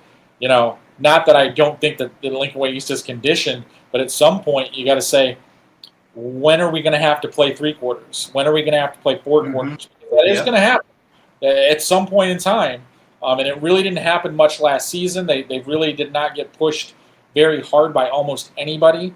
And I think when they were finally eliminated in the semifinals against Loyola, I think that was one of the first times that they were playing the first unit defense was playing meaningful snaps in the 4th quarter. So, not that I don't think Lincoln Way East would voluntarily say, hey, let's have a close game. But, you still kind of wonder about those situations because they will come. This is not going to happen all season long. there will be teams that push them in the second half. I'm thinking in particular, the team that knocked them out, Loyola, could be that kind of team. Obviously, Mount Carmel is in the 8A mix now. Lincoln Way East isn't going to roll like this all the way to ISU. They will have a 4-quarter test at some point in time, but when will that be? And the other aspect is when you look at their Week 9 game, because there's a little team called Sandburg that we've been surprised at, and that's a short week on a Thursday. And I'm curious as to see if that is going to be something that sort of not wakes them up, but one of those shocks them into this is going to be a tough road here the rest of the way. That might be a good thing to have that in Week 9, sitting for them the rest of the way. I mean, obviously, you see how the schedule is going to shake down, but I'm pointing there first, just more than anything else. You're going to make a road trip. You're going to make a road trip with me, Matt, and come down and join me there in Week 9. I think I might do that since it's on a Thursday. I might get there for that and go take a look at that and see, get a look at both teams. And I'd like to say I saw Jonas Williams in person before he goes on and does things on Saturday and potentially Sunday as well. That's what I'm planning on doing. No doubt about that. So I got that circled for me tonight. Also, Dante brings this up. Charleston, this is downstate against Mattoon. This is a 37-35 game. Here's the deal. Traylon Couch, the junior for Charleston, he had a 290 yards on the ground tonight. I mean, that's insane to have that many yards. We've seen those numbers before, but it always catches my eye, even when you're approaching 300 yards of rushing. It just, I don't know how you get to that level, as opposed to, balancing out with, we see so much depth with running backs, and especially in a tight game like this, it shows that the running game was working, and you couldn't stop it. And so kudos to Charleston's junior Traylon Couch for getting that. It's, I believe, a single-game rushing record for the Trojan program. So very cool to see that for sure. Yeah, other definitely. You're catching your attention right now as you're looking through some of the scores that are trickling in here. Some of the late ones. I saw Carmel put up 70 tonight over Marian Catholic. So we saw a lot of 60 and 70-point efforts this evening. Yeah, there were a lot of points put on the board. Somebody had to make up for Kankakee slowing down. They only had 33 tonight. So somebody had to counterbalance the overall state scoring point total. In case you don't remember, Kankakee went over 80 last week. So, so that's definitely a situation that I've noticed. There have been a lot of points put on the board. Final that I just came across, Joliet West did win that game over Romeoville, 41-10. The one thing I noticed about that is kind of notable, Joliet West is only 2-3 now. However, the last 2 weeks they've beaten Plainfield South, and now they've beaten Romeoville, and all of a sudden, I think Joliet West is the front runner in that division because Plainfield South beat Plainfield East tonight. So I think, to be completely honest with you, I think Joliet West is not only the front runner, I think they're the clear front runner after these two results. So, because now they have to finish the conference side of the schedule with Plainfield Central, Joliet Central, and Plainfield East. So on paper, those all look like winnable games for Joliet West based on their current results. So after a really rough 0-3 start where it looked like they were a little bit overwhelmed, they have done a really nice job of regrouping and coming back. Let me go up to the state line real quick in the Rockford area because we were talking about the Nick 10 earlier, trying to figure it out, and the Harlem Huskies are not helping us. They went down to Guilford tonight. The final is 31-28. That was at That's 2 straight weeks. That is 2 straight weeks for good wins for Guilford. I really got to look at them a little bit more because I think they beat Hononegah last week, if I'm not mistaken. So and I think that's tonight, 38-8 over Freeport, hosting the Pretzels for sure. Yeah. Staying out that in the NUIC, Dakota win over Lutheran, 58-36. We saw a lot of these tonight, 58-36 type games. Dixon shutout win over Oregon, no problem there. Stockton, 60-20. Stockton continues to roll. They will continue to be my number one team in 1A when I get to vote this week. Sandwich will win over Harvard tonight, 48-7. That program needed a blowout win in a bad way, just to kind of take a deep sigh of relief. Same for Sycamore, a 35-7 win at Ottawa tonight. Also, a deep breath for the Sycamore Spartans where things were not going the way they wanted to. Richmond Burton over Woodstock. We love the Blue Streaks, but the Blue Streaks did not love us tonight. Richmond Burton 42-7, the final in that one. Still trying to figure out the Kishwaukee River, aren't we? Yeah, it still looks like, in my mind, Richmond Burton is in control there. But Oh, by the way, a score that I haven't seen that I think you might have a little bit of insight on. What happened with the Central Rockets this evening? The Central Rockets got a win tonight. The final of 40-14 over Hampshire. The 56th all-time meeting between the two schools. And, when you get a rivalry game, you always look for something weird. I found this out. They had never played each other on this day, September 26th. Really? 56 games, and it never, ever fell on this day. Isn't it interesting? Yeah. Yeah, that is interesting. Yeah. But Central now 4-1. They go to 4-1 for the second straight season. They haven't had a back-to-back setup like this for 20, 25 years or so, and so they spoil Hampshire's homecoming. And they will go to McHenry next week, and so that'll be interesting to see Central, McHenry. McHenry's kind of been a thorn in their side the last couple of years, even when they've had some up-and-down type teams. How good is McHenry? I want to see if the Warriors can hang with the Rockets, because I think the Rockets should, and I say should, run the table the rest of the way. I know they have Huntley still in their schedule, but they should run it, to be honest with you, and get into the postseason at 8-1 based on what I've seen from them in person a couple times. Yeah, Jacobs, I don't know if you saw, fended off Huntley tonight, so that was, I believe that was a touchdown game. So, and I can't figure out Jacobs. The Eagles are, and I'm having a hard time with Huntley too, to be honest with you. So, they're kind of all over the map too right now. So, that should be interesting to see how it all ferrets out. But definitely some intriguing games coming down the line there. But I think you're right. I think that it's a situation where, as long as they continue to play in the fashion that they have been, I think 8-1 is definitely in the cards. I got a good one for you. Normal West at Peoria tonight, 43-38. So Peoria goes down to Normal West, and it proves, I think, Normal West is better, and we give them credit for it. And maybe it proves that Normal Community is also really, really good. Well, and I think it also proves that Bloomington is really, really good. Yes. Bloomington beat Normal West. So I think by the transitive property here, I think we have to reconsider the way we're stacking these teams, because I think you got to put Bloomington a lot higher on that list right now on the foundation of that. So definitely a pretty good situation right there. And, to be honest with you, I really wasn't sure what to do with that after watching a lot of Normal Community in that game against Kankakee the previous week. So, where does the Big 12 fall outside of the Big 12?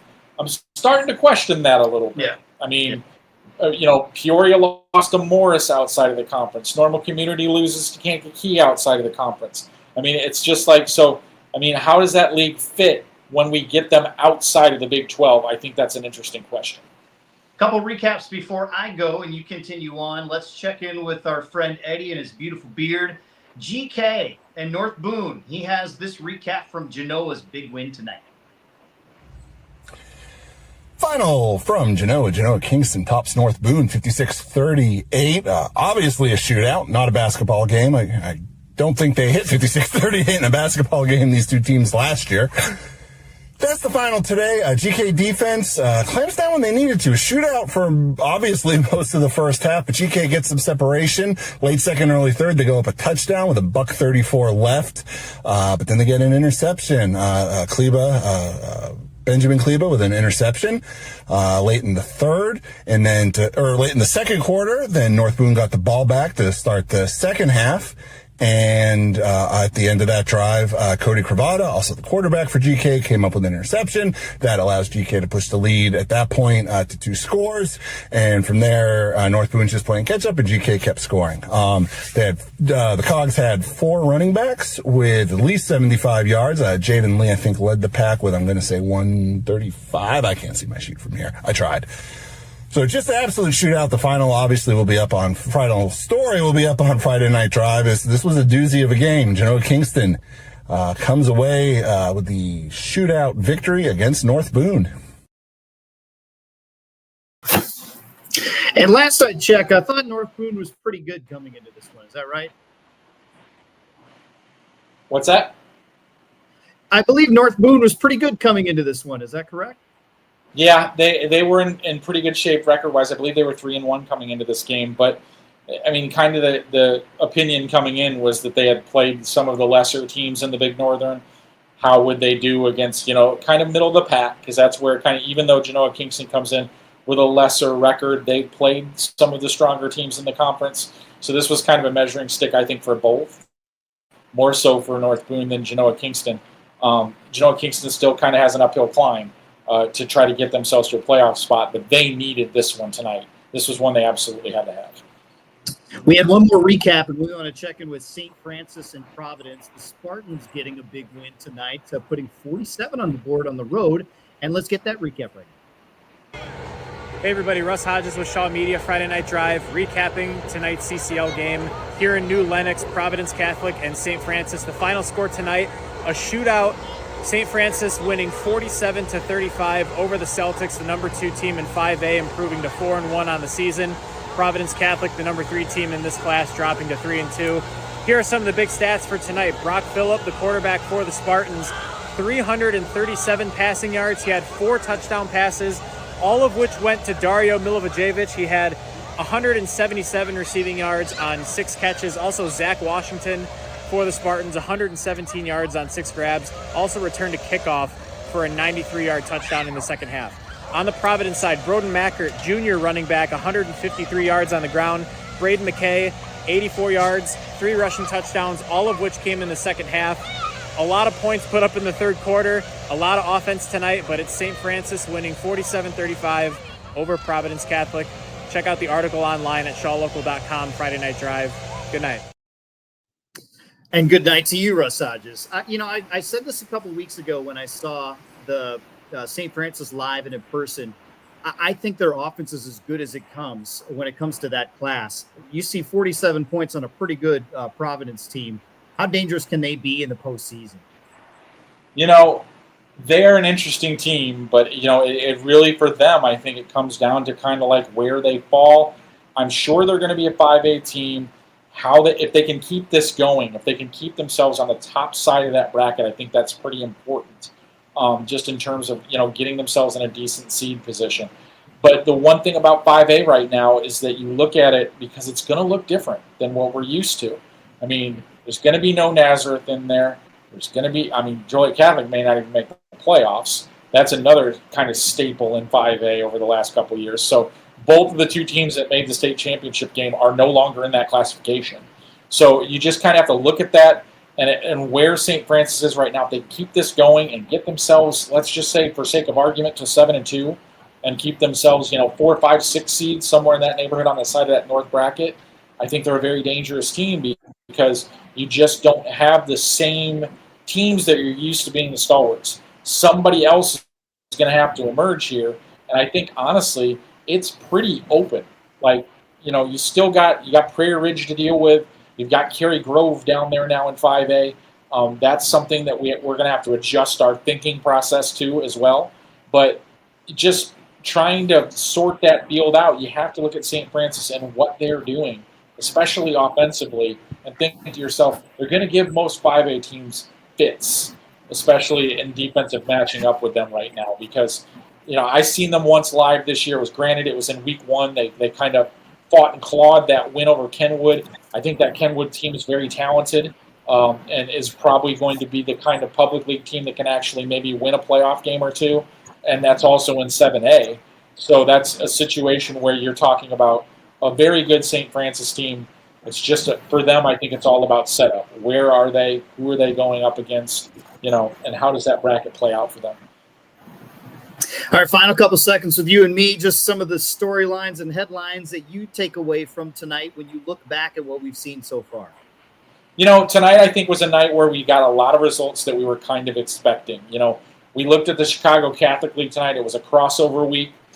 So the expectations were, the stronger programs would likely, in the higher divisions would likely win those games. And pretty much across the board, that's what happened. So there weren't a lot of games that really opened my eyes and said, wow, here we go. I thought this would be a transitionary week where you would be like, okay, is this team legitimate? They can answer the bell, prove themselves. Still haven't sorted it all out quite yet. But I think generally this week has, for the most part, got a few games tomorrow that are kind of intriguing. But this week has played out pretty much in the fashion that I expected it to. All righty, buddy. I will see you on Monday night as we recap it in full and kind of take a sneak peek looking ahead and just talking about some of the issues at hand Monday at 9 p.m. Soucie is going to keep on going. We're going to show you some highlights, and you have a good night, sir. Thank you, Matt.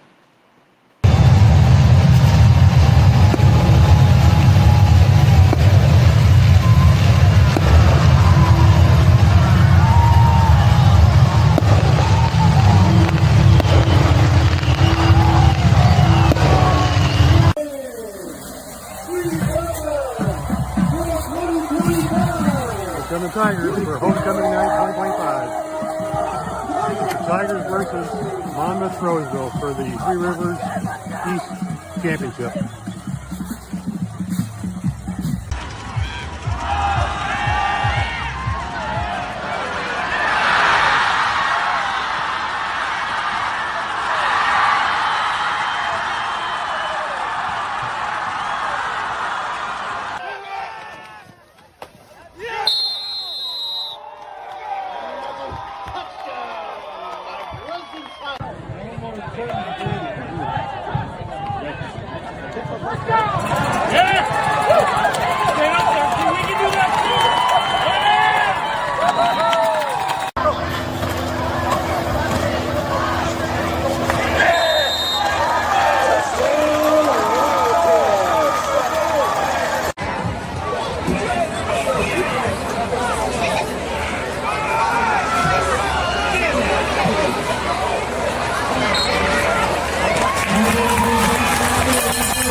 Thank you for attending and for your support of IHSA Sports.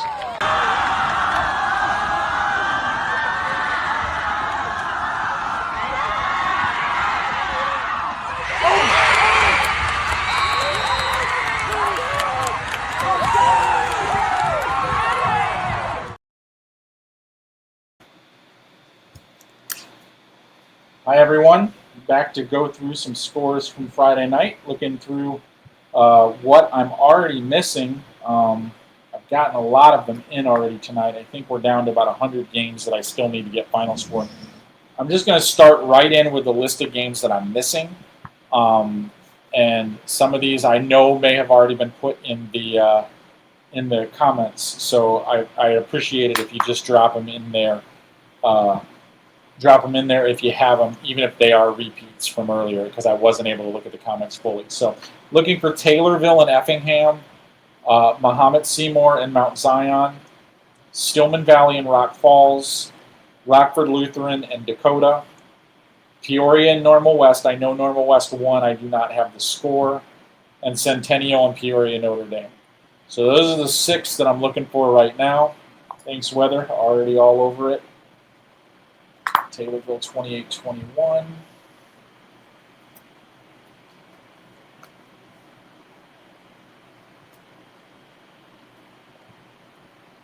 Yeah, Brian, I'm getting the feeling that that's the case too. I saw them live. I thought they'd put up a better fight tonight.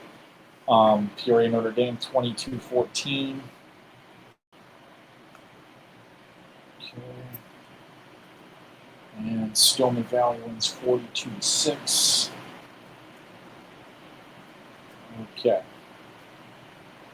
All right, so just with that flurry of scores that you guys provided, that leaves me with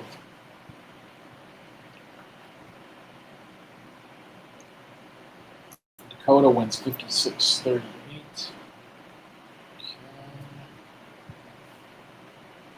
Zion wins 35-23.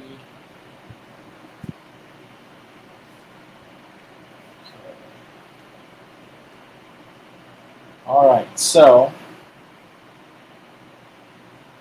I do have Joliet West. Joliet West 141-10. Go down here and put that Dakota score in before I forget.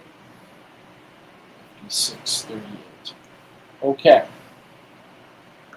So right now, missing finals for me are Peoria and Normal West.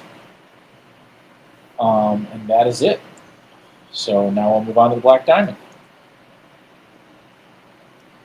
So, pretty interesting night tonight. Not a lot of big upsets in my opinion, but for the most part, things went the way I expected them to.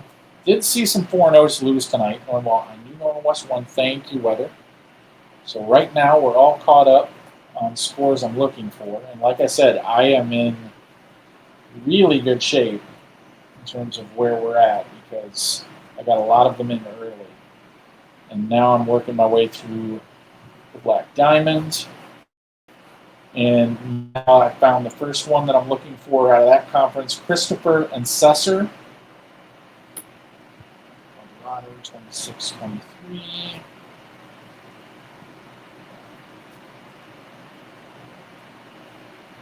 Okay. Johnson City 138-20. Thanks, weather. Yeah, Dante, I expected Chatham to win that game. I did not expect him to win by quite that much.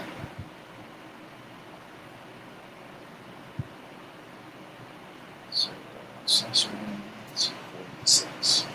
Okay, we are out of the Black Diamond now.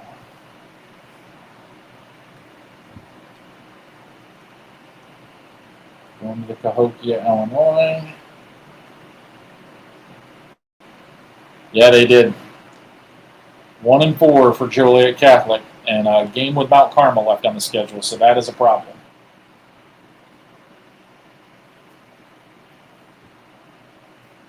I saw someone comment earlier in the thread asking about Glenbard West in 7A. Yeah, I do think that that's a possibility. That's definitely a situation that is going to be close, but I think that they have a pretty good shot at doing that. Missing 2 from the Cahokia, Illinois right now, Carlisle and Dupo, Redbud and Sparta.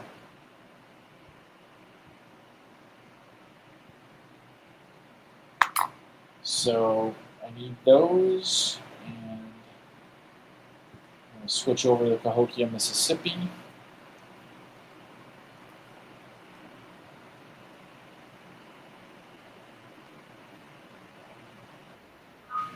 Sparta wins 34-22. You guys are racing tonight. I like it. I saw that Sparta was winning early. I thought it might be a mistake, but they finished that off. So only one we're looking for right now is Carlisle and Dupo.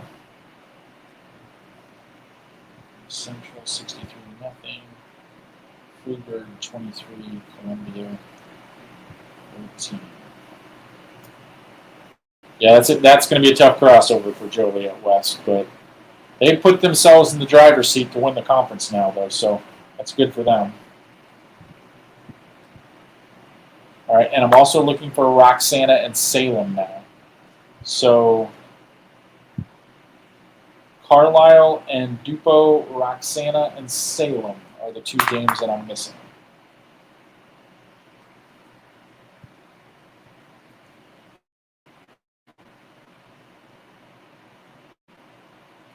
Roxana wins 46-7.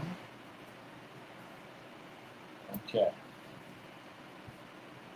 All right, so now I'm moving over to the Central State 8. Once again, still missing Dupo and Carlisle, but other than that, I know that's crazy, isn't it? Already heading towards week 6. That is absolutely nuts. We are flying through this regular season. Had a bunch of teams tonight basically sew up playoff berths tonight. Just seems like we just got started. Okay, so the East Conference is done. Dupo wins 46-27. Got it? All right. So we are all caught up right now. Moving along. Very fast tonight. Okay. Going on to the Central State 8 West. I think I've got all the Catholic League scores in. I'll check down it later just to make sure that I got them. All right, missing a couple here. I need Jacksonville and Springfield Southeast. Yes, it is. I think that is a very intriguing game. Lions of Glenbard West. Springfield and Quincy Notre Dame. So we're missing Jacksonville, Springfield Southeast, Springfield and Quincy Notre Dame from the Central State 8. Jack's 49-14. Thank you, sir.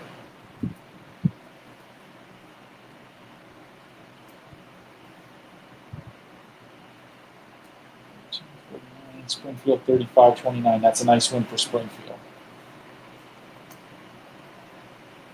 Okay. All right. So now I'm going to Central Suburban North. We are trucking through this.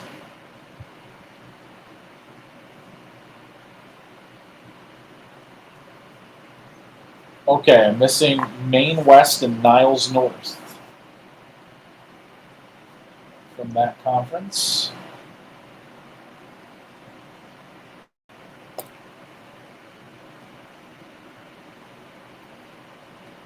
Under the Chicagoland Christian, I know I'm missing one score there. I'll check one place. And I'm missing that one too. Hope Academy and Christ the King. So the 2 missing scores are Maine West, Niles North, Hope Academy, Christ the King. All right.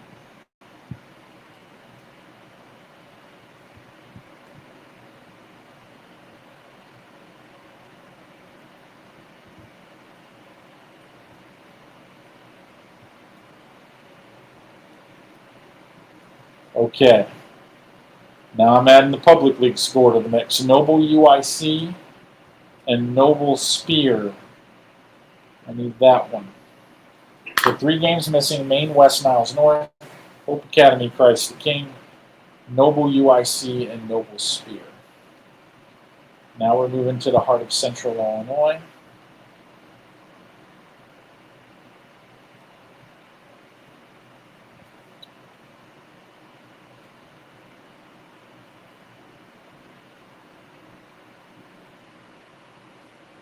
Start with the large division. Eureka 49, Clinton nothing.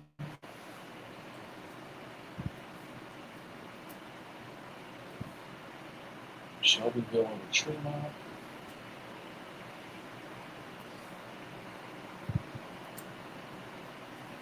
Okay, got all those scores. All right, Heart of Illinois Media.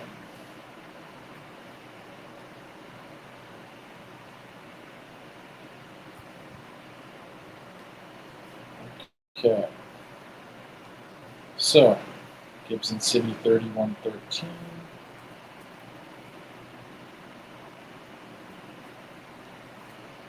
Backing off 56-24. Ridgeview 21-14 over St. Teresa. That was closer than I thought it would be.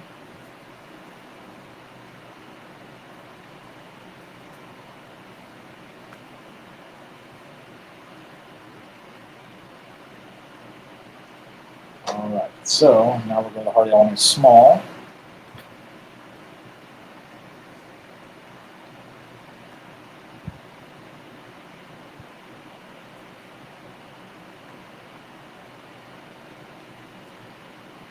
And Leroy 35-17 over Central A&M.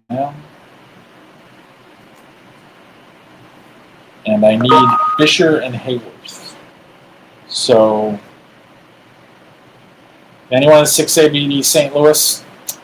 Right now I'm trying to get a better read on them because it's hard to tell based on the results in out of state. Hayworth 48-6, thank you. But I think they're extremely talented, especially with that running back transfer from Texas. And I think pound for pound they have the most talent. But we've seen them, have problems with certain types of teams. So it'll be interesting to see how their scores stack up over the next couple of weeks when they're back playing Illinois teams and not playing nationally ranked teams, because they look pretty overwhelmed with the tape that I saw against Bishop Gorman. But Bishop Gorman's a top 5 team in the nation, so it's hard to tell where they fall in the landscape against Illinois teams sometimes early in the year. I think they're extremely talented. I think they are a very strong favorite to win 6A, regardless of who ends up in that classification with them. All right, so now we're going to Illini Prairie. Still missing 3 games: Maine West, Niles North, Hope Academy, Christ the King. Montini can be a small 5A team. They're sort of close to the bubble. It's possible. I wouldn't put it out of the realm of possibilities. Hope Academy, Christ the King, and Noble UIC and Noble Spear are the games that I'm looking for. Illini Prairie, let's go in here. Okay, got all these scores. I just got to put them in. 47-7 over Pontiac. Bloomington Central Catholic 41-13 over Monticello. St. Joe Ogden 49-14 over Rantoul. And Prairie Central played Illinois Valley Central. Prairie Central wins that one 20-14. That must have been a rally for them. So they were losing 14-0 early on. Okay. So let's sort that one out. And we're going to go to the Independents.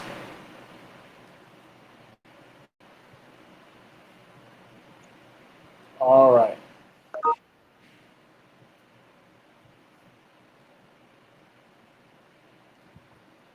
Lower Central Catholic wins 41-0. Christian wins 36-0. Westmont. Macomb beats Mater Dei 41-35. That must have been a wild one. Macomb 41-35. Collinsville wins 50-3 over Granite City.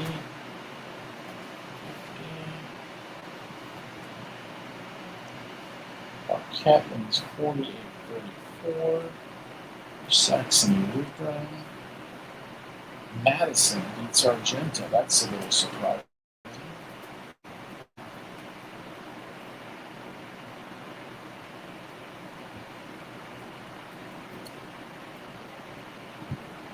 Okay, I need a Belleville Althoff. Boy, it sure looks like that, Levi.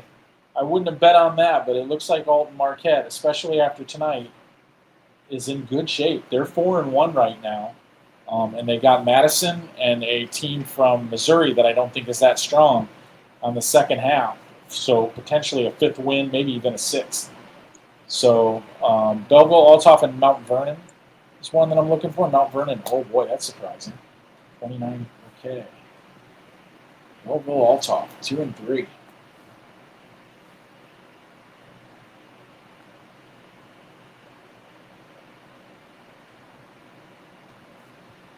Okay, very good. All right. Let's sort this out. Once again, down to 3 games we're missing. Maine West, North Hope Academy, Christ the King, Noble UIC, and Noble Spear. Those are the 3 games. Now I'm heading to the Lincoln Prairie.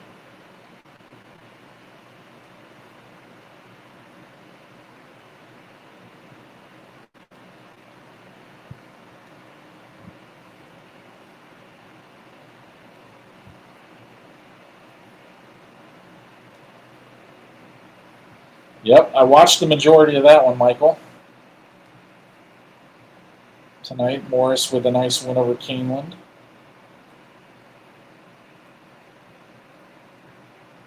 Okay, so I'm missing a couple of scores in the Lincoln Trail, so we're going to add those to the list in a minute.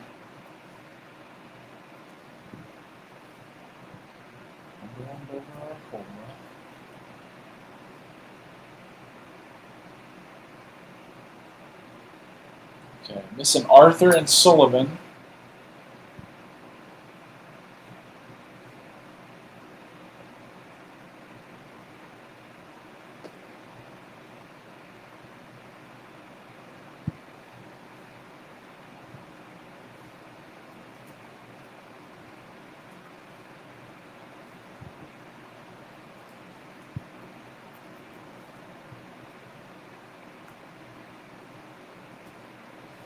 Arthur beats Sullivan 14-7.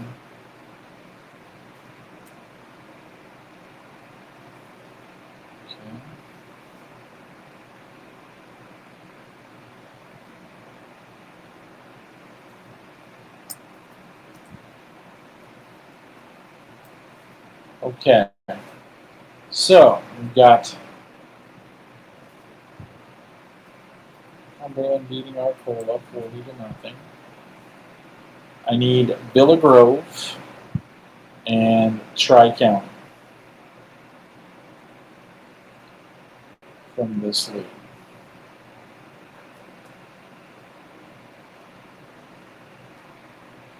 So right now we're sitting on 4 games that we're missing. Maine West and Miles North, Hope Academy and Christ the King, UIC, Noble and Noble Spear, Villa Grove and Tri-County.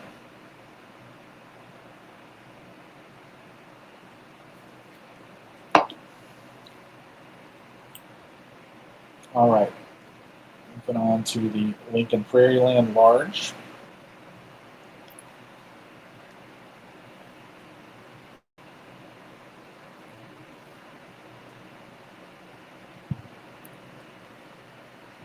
Astoria.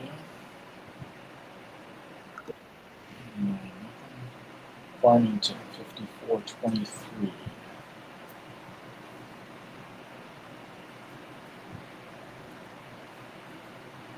Lewistown loses 0-49. Astoria 49-0. Elmwood wins 38-22 over Bureau Valley. Let's see what we got here. That's 18-14. So then that is it for that. Now we got to go to the other side. The Lincoln Prairie Small.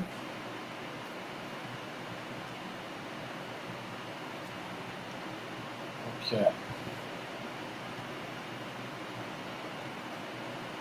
Kingsville 21-20. Abingdon.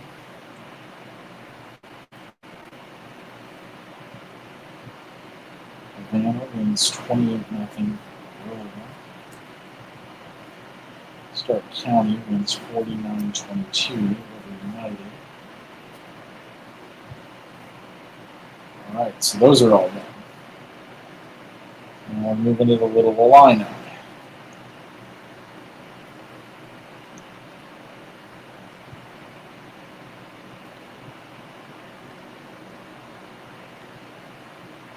Okay, Richland County wins 57-34 over Newton.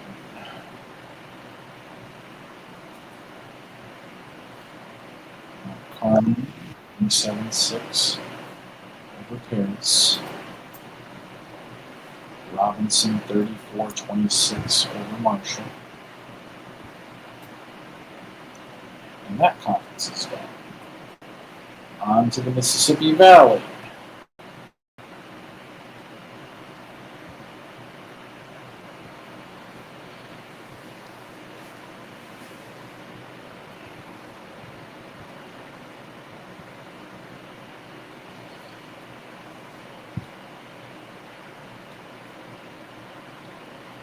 Okay, Triad 42-22 over Highland.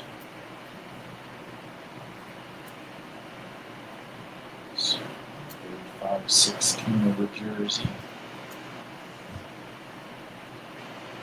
And Waterloo 49-20 over Civic Memorial. All right. Okay, still 4 scores missing. Maine West Niles, North Hope Academy, Christ the King, Noble UIC, Noble Spear, Villa Grove, Tri-County. Those are the 4 from tonight. They have not been able to locate so far. Moving to the Northwest Upstate Illini.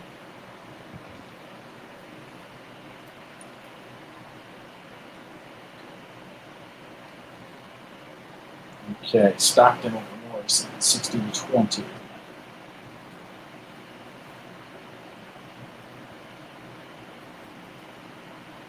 Lena Winslow over Fulton, 47-6.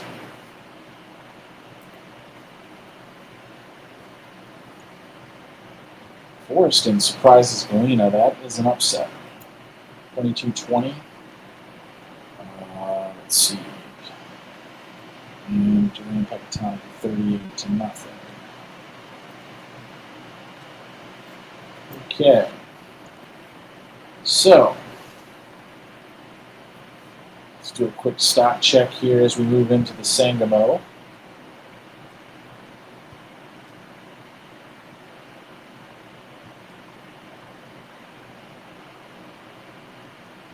Looks like we're at about 50 games left to get from tonight.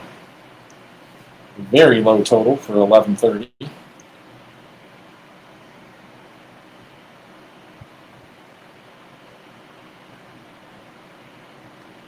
Okay, Sangamo got Petersburg, Florida, 44-8.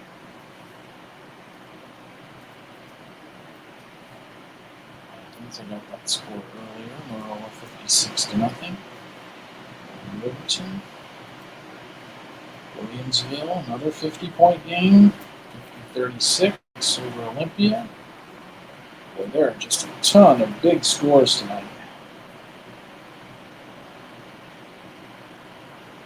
New Berlin 27-14 over Pittsfield. Okay. So on to Southern Illinois. River to River.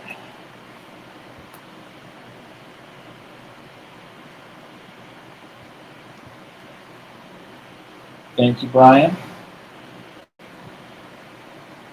So that puts us down to 3 scores. We're missing. Hope Academy, Christ the King. Noble UIC, Noble Spear. And Villa Grove and Tri-County. All right, so on to the SR. Mississippi.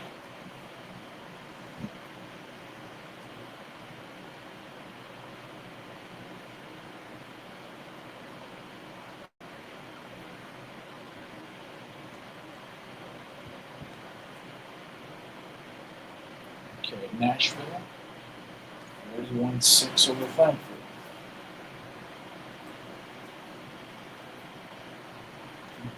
Loses 27-46 to DuPont. And Benton wins comfortably over Atlanta Jonesboro. So that conference is done.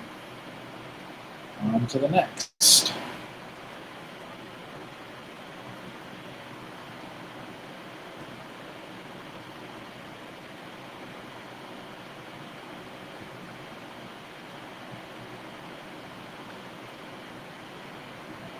Okay.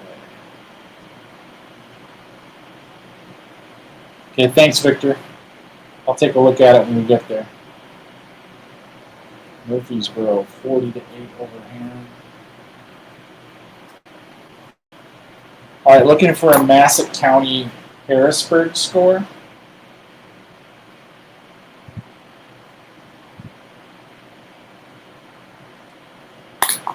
Carterville, 35-15 over Hopkinsville. So we have that one.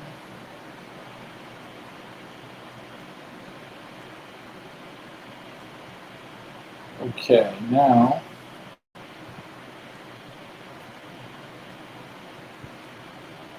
to the South Central.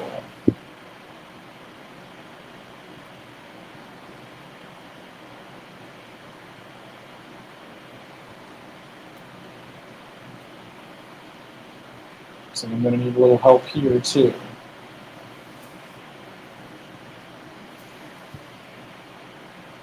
Thank you. Harrisburg with that 28-21 win.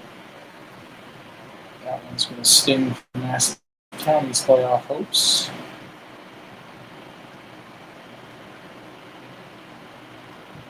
Okay, looking for a Vandalia Gillespie score.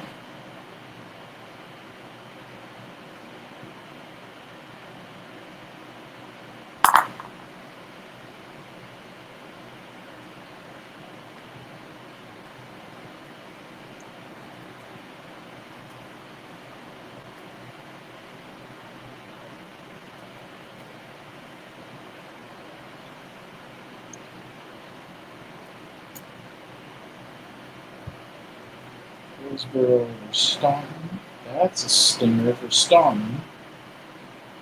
Gillespie is Saturday. Thank you.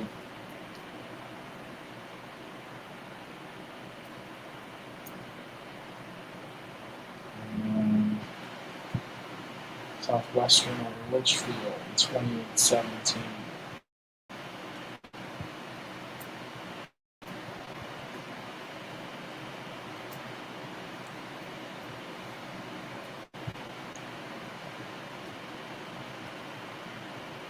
Okay, on to the South 7.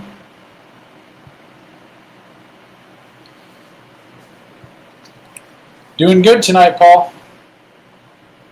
What'd you do with yourself with no Hersher game to go to?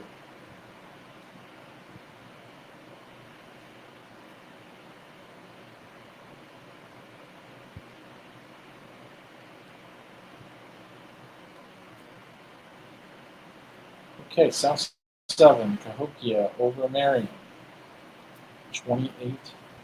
Any losers? Centralia, 35. Carbondale, 23.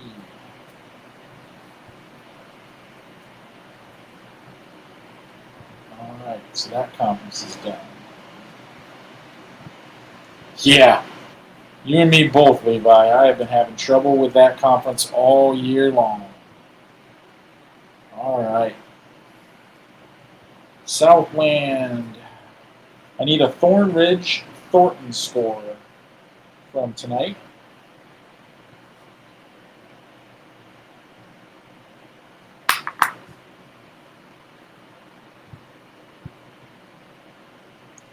All right, and on to the Southwestern.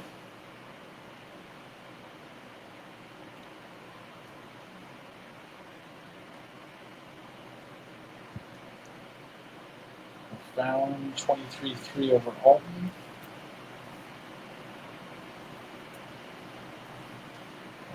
Hill 41-39 over East. East St. Louis wins 67-0. So, getting their Illinois legs back, it appears. Okay, on to the Three Rivers. Thornton wins 20-0. Thank you.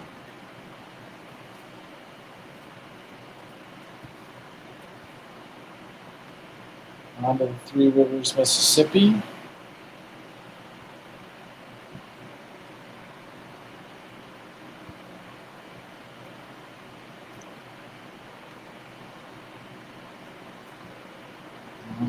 46-8. Hall wins 44-0. Yeah, not a big shock. Mendota beat Sherrard.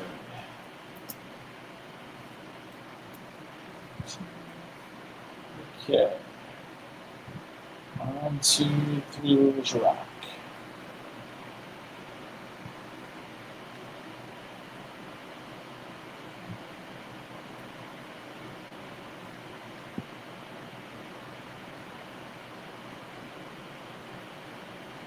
Okay, Riverdale 42-28. I am in need of a Mercer County Erie score.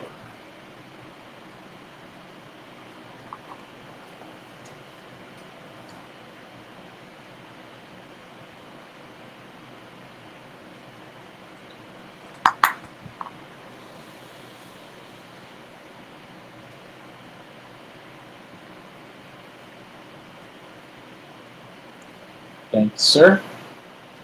43-15 on that one.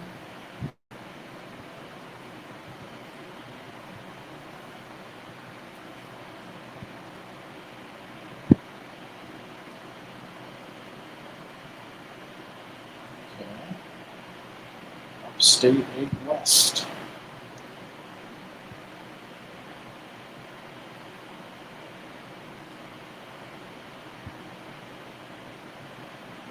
Okay, I need an Elgin Larkin Streamwood score.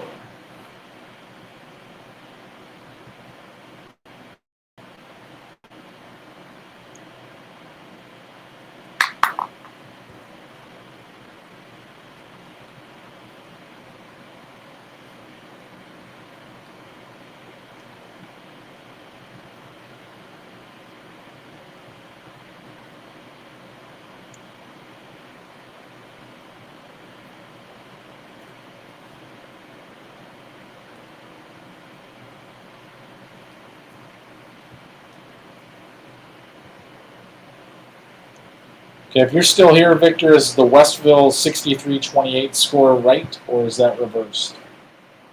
I think it's right, but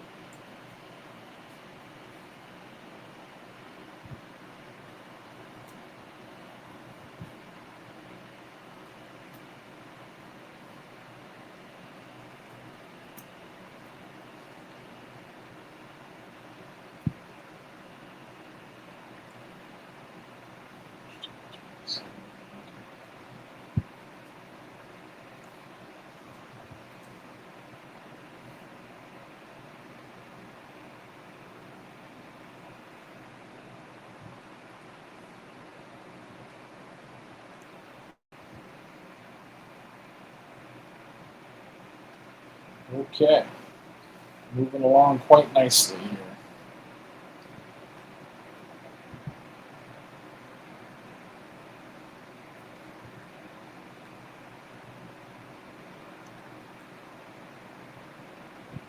Alrighty then.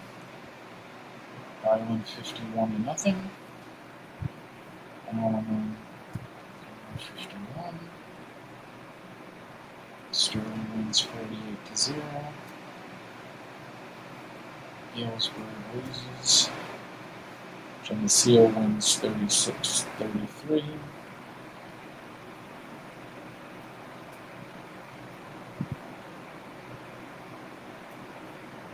Yep. Okay. That's what I suspected there. And that's the score that I found first when I was looking for it. Okay. On to the Western Illinois Valley.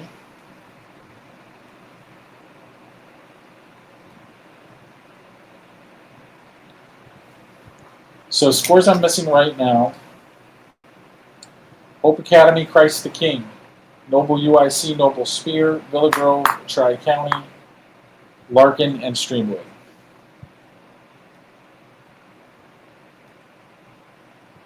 As we get down to under 20 games that we need. Springfield High is pretty bubbly. I think right now I have them in 5A. They've kind of been bouncing back and forth into the projection. That win tonight is definitely going to get them back in. Now they look like they're in really good shape. So Streamwood won 49-7. Thank you, Brian. Okay. So,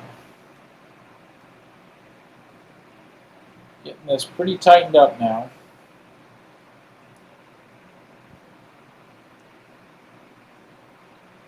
Down to 15 games.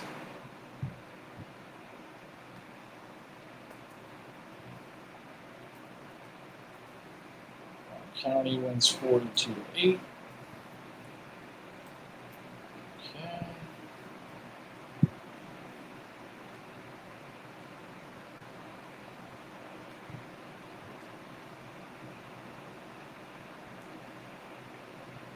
All right, so go to the other side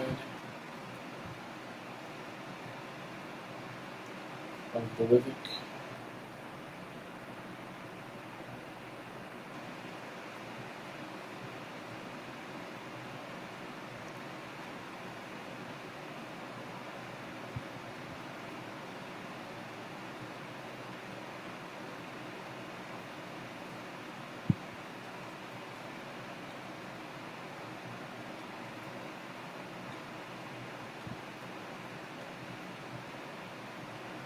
Okay. Missing a Greenfield North Green score.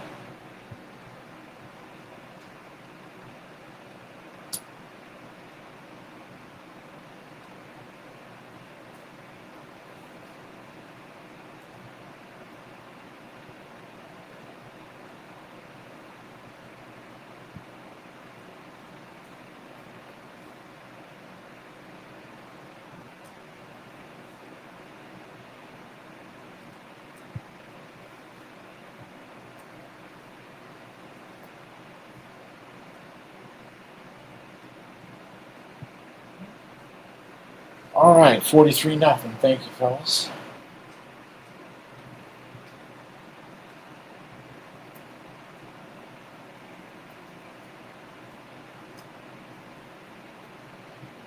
Okay, 3 outstanding and 11 to check for.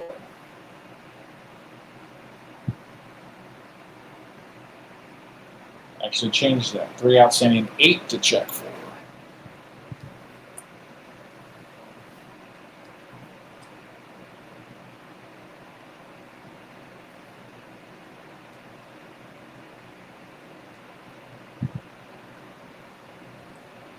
Okay, I need a Morton and Pekin score.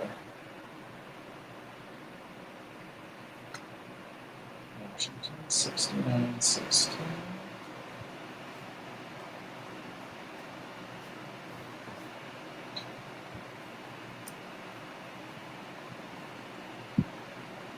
Not really weather. This has been a pretty chalky week so far. Pekin wins 21-13. What is going on in that conference?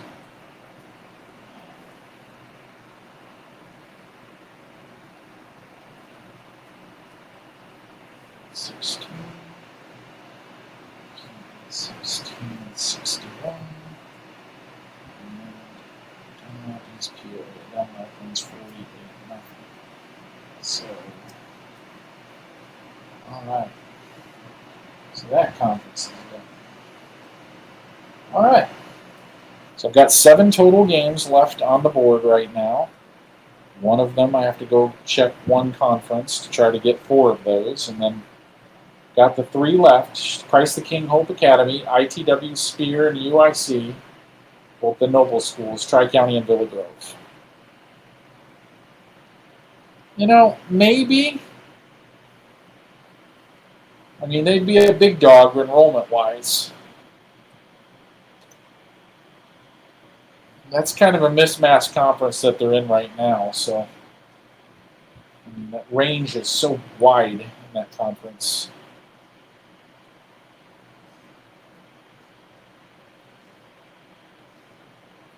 Okay. Onega, Freeport, 35-8.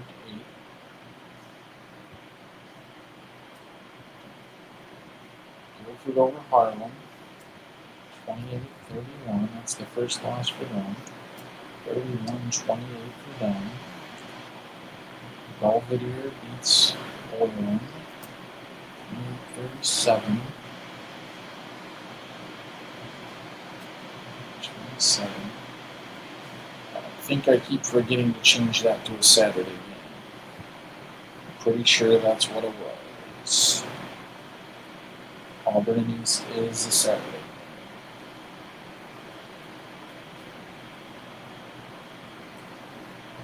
Okay. All right. So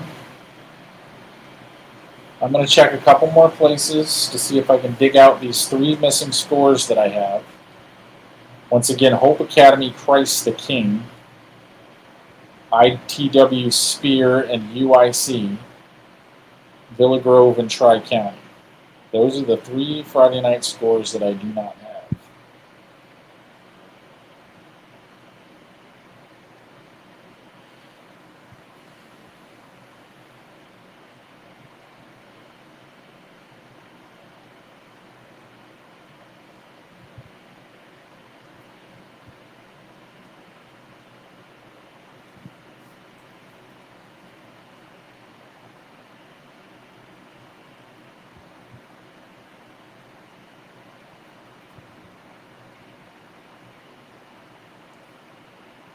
Okay. So I have checked all of my sources for those. Cannot find them.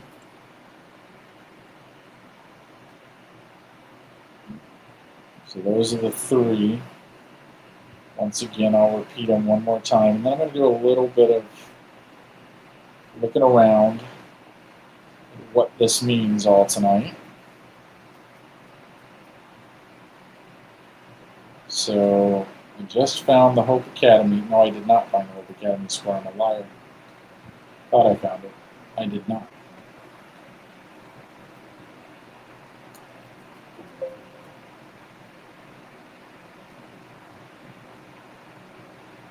Okay, so can't find that one.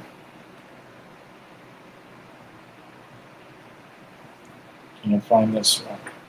All right, so 3 scores once again that I'm missing. UIC and Noble Spear, Christ the King Hope Academy, and Villa Grove Tri-County.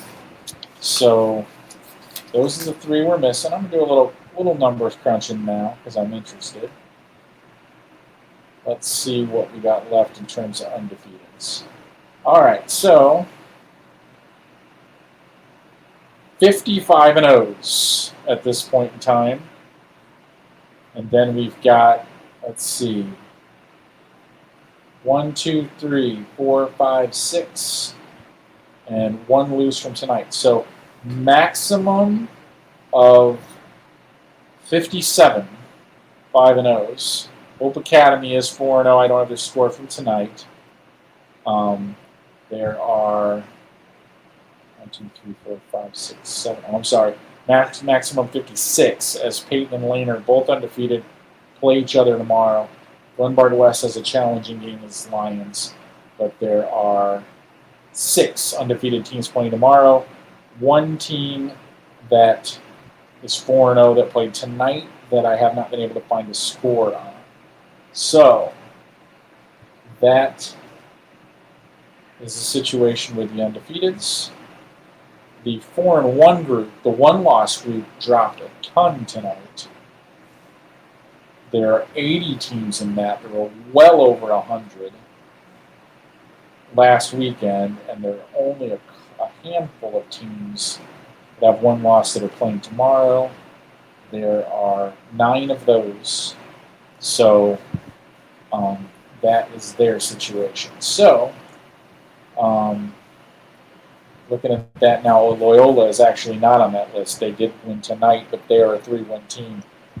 And that is technically in the 3-2 group because they didn't have a week 2 game. So, all right. So I think that is going to wrap it up tonight.